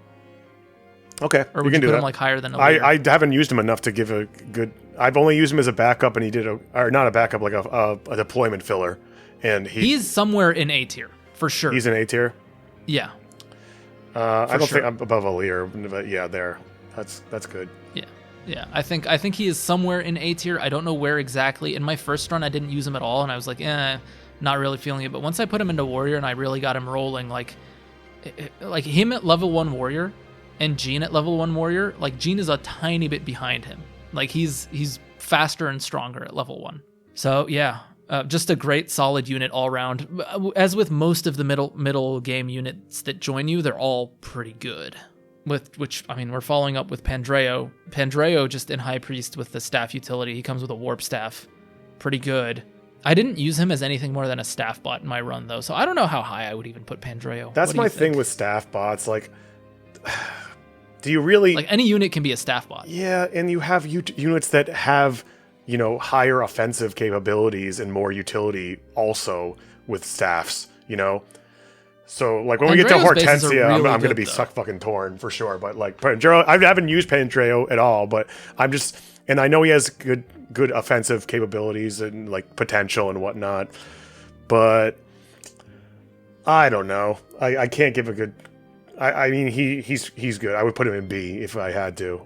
Yeah, choose. I think so. I mean, would I put him higher than Ivy, though? I'm not sure. Because, like, the only advantage he has over Ivy is he can use Fortify. Yeah. So, Fortify sucks in this game. Actually, all healing is not good in this game. Healing is not great. No, it's not. But I just sell your Fortifies, honestly. It was like 16 heal per tap with Fortify. It's like an AoE heal staff, pretty much. Yeah, which but... is like... It doesn't do much. That's the thing. Like, it's not very potent. Okay, so how about below Ivy? I can agree with that. I think that's probably a good spot for him. I mean, he has the advantage that he's already promoted, but it's like whatever. I am the resident Bune expert here. Sure, yeah. I used Bune in my first run, prioritized him, gave him, reclassed him into Warrior. He's one of the only units who gives SSS rank foods, which is could have huge bonuses. So he's F tier, 100%. He is fucking terrible. Do not use this unit. His personal is a joke. It's like Goodie Basket 2.0. And he is the reason why my first Maddening run was probably so difficult. Because of this motherfucker. The only good thing about him is his voice actor. That's it. He's one of the funniest units. His supports are hilarious. It's all like an affront for him, like being really homoerotic. I feel like he just wants to lick and eat everything and everyone. Yeah. But yeah, the SSS rank food bonus is really good. But I mean, Anna does that too, and so yeah, I would put him there. Yeah, F rank. Yeah, I am not going to argue at all. His bases are bad. His join class is bad. His growths are terrible. Like, it's just a no. It's a no for me. By the time he comes, you've got so many other good alternatives. It's like, why? Unless you really love Ian Sinclair or you really like Bunei's design. Like, I thought it was cool, and so I used him. And I was like, I need an axe user, so I'll reclass him into warrior with axes. Yeah, he just doesn't work. Yep. I don't have enough experience with Tamara, but I tried. I really did. I hated on her in my unique classes video, and I said she was terrible. And so, like, as a man of my word, I really tried. She needs a lot of investment. She needs basically the Erica ring. She needs to have her dex boosted. She needs to proc Sandstorm. She needs to have the Brave. Like, there are a lot of Tamara needs 1, 2, 3, 4, 5 to be good. And even when she's good, the way her skill works is not true damage. I had people telling me it's true damage. It's not true damage. I tested it. I confirmed it. It just converts her defense to her attack, and then it does the calculation off that. Her defense cap is, I think, like 35 or 36 in her class anyways, which isn't super high. You can boost it, but the problem with boosting defense is, like, once it's high enough, nobody's attacking you anymore. So it's kind of like, no, you do want to be attacked so that she can proc it, and she will be relatively tanky. She's very fast. She has a really high dex growth, so she will, and she has a high dex cap. It's like 50 or something. So she is going to be proccing her Sandstorm skill quite a bit. But it's just so much investment, so much to make this unit good in a chapter where you have Panette and Marin, who are some of the best units in the game, that join, and you're like, you want to use Tamara? Yeah. I really wanted to use Tamara. I wanted to love this unit so much. So did I. And just didn't worth it. I'm so disappointed. It's not worth it. When she joins, I was just viewing like the stats, the potential, the attack. Oh my god. It's just, and the worst part is that she's the build. Oh my god, yeah. The worst part is that she's her person. If you want to use her, you do her in her personal class, right? She's lance locked, so, and you have so many good lance users in this game that it's just like, what? Like Alfred. You have, yeah, I don't know, but like lances are so good. There's so many good lance classes, and it's just the tools. Why would you want to put the tools on her? I don't get it. I know there's a lot of hype builds going on that revolve the Brave Lance, but I mean, for me, it's a lot of cherry-picked builds that are very high investment. I've taken a look at some of those videos, and I'm just like, I'm not buying it. Yeah. Okay, so I would say F personally, but I don't know. I agree. She's right there with Bunei, where like maybe she's a little bit higher than Bunei. Yeah, she at least fulfills some sort of niche, right? Yeah, but it's just like she joins on chapter 13 or whatever, and she comes with Ike, and it's like, you need to do this and that and this and that and this and that, and it's like, no, I would rather move Ike on Panette. And I would rather not give her Hector and put her on somewhere else if you're cheating and using the DLC. Oh my god. But yeah, just not worth. Especially when you've got an absolute goddess like Marin who's joining, who... Yeah, she's great. I love Marin. I didn't think I was going to love her this much, but I just like... There were two units that I was looking forward to pre-release. It was Ivy and Marin. And honestly, by the time the game was ending for my first playthrough, I was like, maybe I like Marin a little bit more than Ivy. Mm-hmm. I mean, again, same as Fagato, she was a deployment filler for me, but as a deployment filler, did her job, contributed in a meaningful way, comes with the silver, it's all good, baby. And I can imagine using her is probably going to pay off as well in the long run. Hobble is so good. Hobble is good? What? Yeah. Okay. I don't know.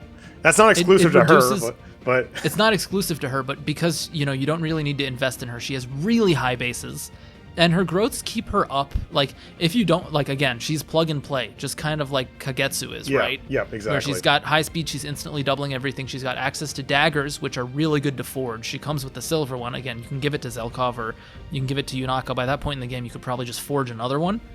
But giving her a forged dagger is not a bad idea at all. It really boosts her damage, especially because her speed is so high. For sure. Always forge the daggers. Daggers are great.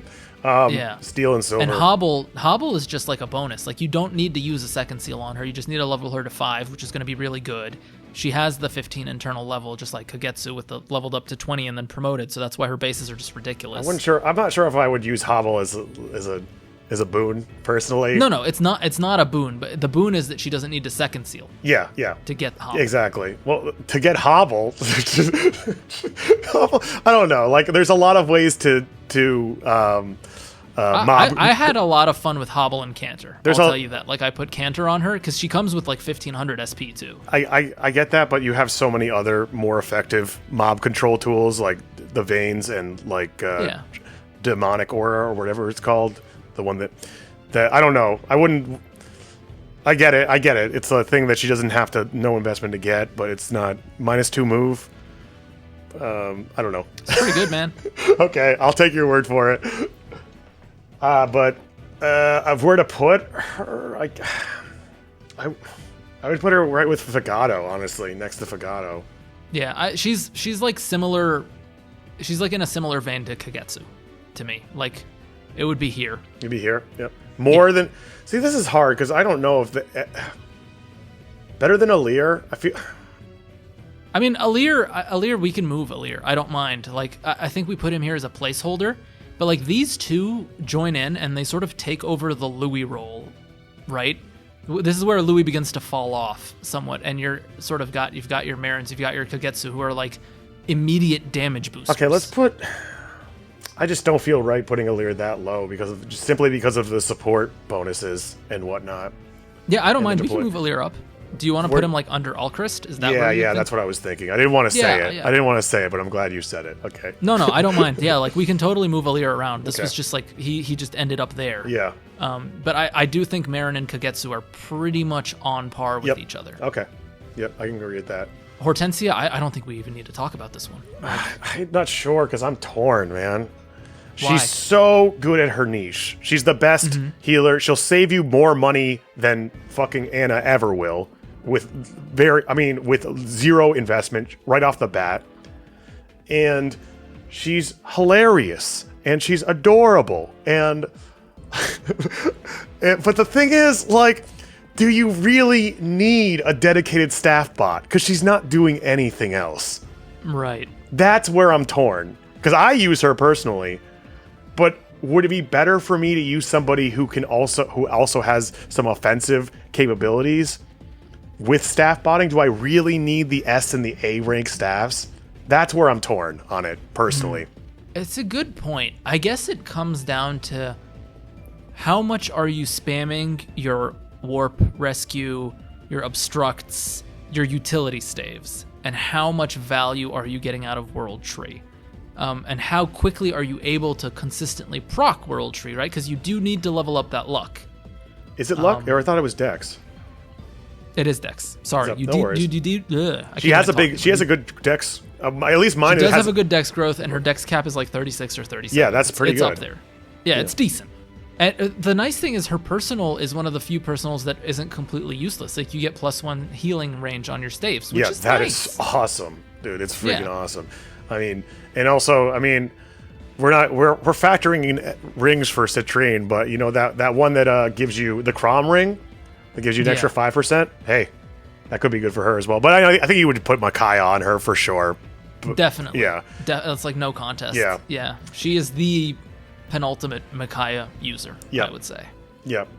So I don't know. I wouldn't go lower than A, honestly. Like, there's no way we go lower than A for Hortensia. I agree. And, would you? I would go. Like, she is easily Alchrist Alear tier just because of the sheer amounts of support she gives. So, like, I would put her below Alchrist, but above Alear. Yeah, I think that's fair. This is really hard. I mean, I'm not sure. Like, I'm still, again, that's the caveat is, do you really need a second staff bot, a dedicated staff bot? That's the thing. Because I think so. She will not contribute. She won't contribute at all to combat. Like, it's not going to happen. She'll do like maybe a chip or two when you need to. Maybe put Thunder on her or El Thunder. She can't use Thor on, unfortunately. Yeah, so. I mean, she can use Wind Tomes. She's fast enough to double flyers, for example. Yeah, but so how much that could be a damage utility boost for her. Yeah, I guess so. So, yeah, I mean, Hortensia is pretty much just, I mean, she chills there. I was going to say, like, we're going to go back to your rule of, does this unit make the game easier? Yeah. I think she does. Yeah. And so by virtue of that, she warrants an A tier, just like above all the other utility ones, because she does make the game easier just by virtue of her having extra range, and she does save you staff uses, which if you want to spam your warp and rescue and all that stuff, I mean, we like to think about the game as having like 26 chapters, right? But there's also 14 paralogs, too. And so, and you'll get her in chapter 14, which means she's usable for over half the main game and also over half the paralogs by that point, which you probably haven't done any by the time you get Hortensia. So she does have a lot of mileage to go, and the utility staves really, really are very good. And so if she's saving you just like a use here and there and everywhere, you're getting that use somewhere else on a different map. So she pays it forward in a way. So I like that placing for her in A tier. I can agree with that. And then the one right after Hortensia is like... Yeah, easy. Do you ever really talk about the dancer? Yeah. Like, you just immediately top of S. Yep. 100%. Gives an extra boost of action to whatever unit you have. The nice thing about the dancer is they can also be goddess danced by Byleth, and so you're getting two in one turn. Yep. It's ridiculous. Like, we don't need to talk about Seagull. He's I once again give Seagull mentorship, because Byleth Dance gives a lot of SP, especially mid game for sure. As soon as and he comes with a ton of SP. And he comes with he does. Which you're probably not even going to use because he does nothing but dance. I mean, you give him Canter. He has enough to get. Well, he doesn't get Canter until you get Sigurd back. But I mean, which isn't that long after, anyways. Yeah. But yeah, that's enough to get Canter. Give him mentorship and Canter, and he's good for the rest of the game. Yeah, pretty much. These next two I've struggled with, honestly. Yeah, like, I would too. I used Rosado through until the end game, but mine got strength screwed, even though his growths are actually really good. But he joins late, chapter 16. By then, you've pretty much got an established roster, unless you really want to use Rosado. His growths are genuinely super good. Mine just got screwed, and I haven't used him since. So he just felt like he definitely doesn't have the build for axes, which is what he comes with. Yep. It slows him down immensely to the point where he's not doubling, and he joins with the Erica ring, so that join chapter is kind of deceiving for him. Because if you take the Erica ring and put it on someone like an Amber or someone like whoever you want your destroyer to be, Erica's good on anyone, so it's not a good measure of power. Well, maybe not mages, but anyone, Yeah, anyone physical. Physical, yeah. Which is weird, which is hard. Anyways, that's something else. I don't know what to do with Rosado. I would say C. I genuinely. I would say below Citrine. Yeah, I mean, he's a solid unit. He fills a slot if you need a slot filled. I used him. He was okay, but he was, a repo flying bot with sometimes would have chip and a good personal, a really good personal. Yeah, I mean, his growths are good. So it's just like, but by the time he grows into that, it's just a little bit too late, I think. And so his bases are decent, but he's got kind of like that low strength that they hope the axes patch up, and the build doesn't help that. It's just, it's kind of all over the place. Yeah, his personal is really good because most of the units in the game are treated as male, I think, anyways. Most of the enemy units. So he does end up making use of it. Unlike Gold Mary, who I think is a really weird unit. She's the highest defense growth in the game at 55%, which is wild. Yeah. I would put her below Rosado. Yeah. They're weird units. It feels like Gold Mary was meant to be a halberdier, and they put her in hero for some reason, to show off that she has lance proficiency, which is odd because, one, it's hiding the halberdier class from us, and I think it's a really good class. And two, again, her growths are everywhere. Like, why does she have 55% defense? Let's make her an armor. Like, it feels like she should have been Jade. Yeah. And Jade should have been maybe a hero instead. Like, she's weird. Yeah. Gold Mary's weird. Yeah, I tried using her and I tried doing the whole Ike thing with into hero but just turned out to just be a backup filler unit for a while. Mm-hmm. Yeah, nothing too special. I agree. Yep. I mean, with hero, once you get them to level 5, she starts at level 4, I think, or 3 or something like that. They get brave assists. Yeah, which is great. Fantastic. Yeah, which is fantastic. So once she gets that, it's nice. But again, anyone can do that, and if she's not contributing another, I think she's got pretty good bases though. Yeah, I mean, they all have good. I mean, Rosado has good bases too. It's just it's just a matter of where they come in at the game. Like, you're already like once you get Rosado and Gold Mary, you're not dropping Kagetsu, you're not dropping Marin, you're not dropping Fogado, you're not dropping Ivy probably by then. You're not dropping Hortensia or Alchrist or Seadoll or Chloe or any of these units here. And so who are you unless you love her, who are you dropping to put her in, you know? So yeah, I mean, I think she's probably on par with Rosado. They're just really hindered by their join time. Chapter 16 is really late. I'm starting to like this tier list. I'm thinking it's looking pretty good, not gonna lie. Yeah, I mean, you probably just have an issue with these two, but other than that, I feel it's fine.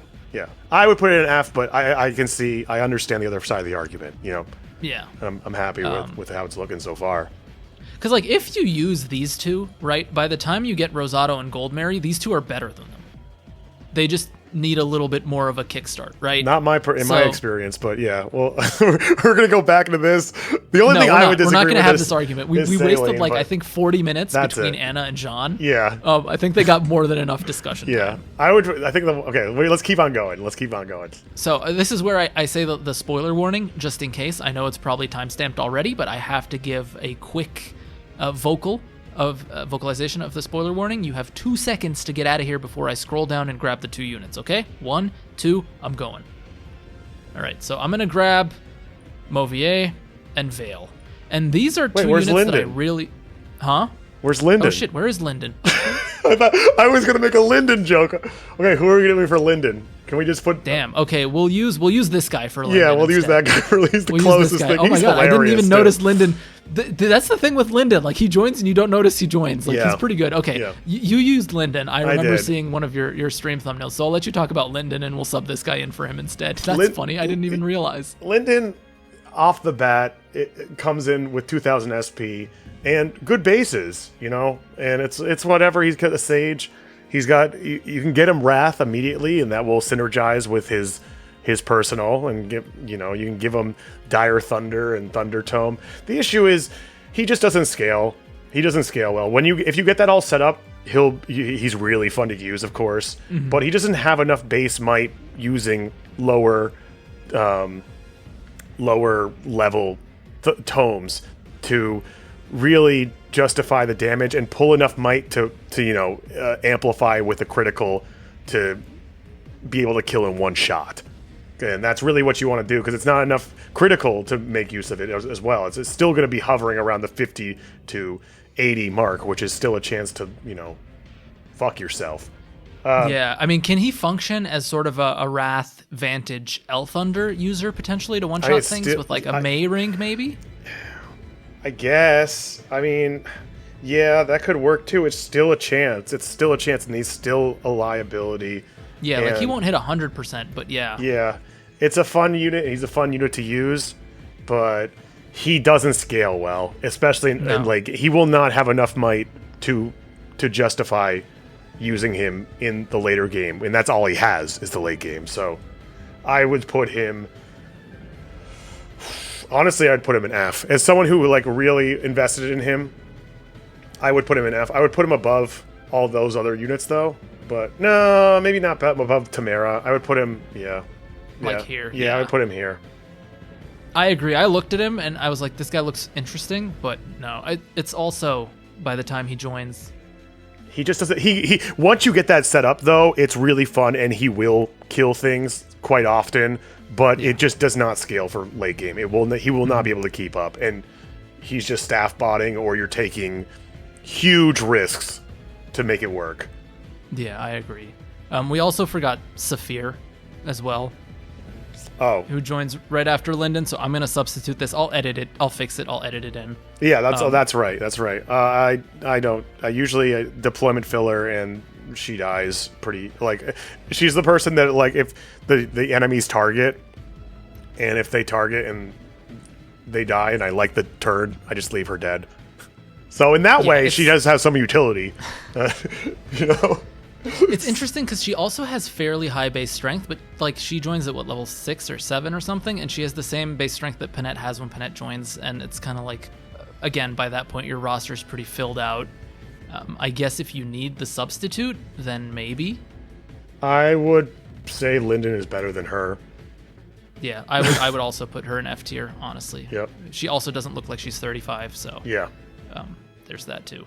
All right, anyways, I said the spoiler warning too early, so now I'm giving the spoiler warning, and you have 2 seconds. Okay. Well, those Let's guys talk are. about- I mean, it's an end game sort of. You never know you're going to recruit old people. That's. Anyways, I don't know what's considered a spoiler these days. Mojave. I mean, these ones are just story spoilers. But yeah, let's talk about. So how do you pronounce the interesting thing, Mauvier and Mauvier Vale. and So Vale. the one thing I want to say about Mauvier and Vale is that when they join, you immediately get extra deployment slots, and so. If you don't have anyone to fill those deployment slots, Mauvier and Vale are just there by default. Like it feels like the game is saying you either deploy these two or you don't deploy anyone.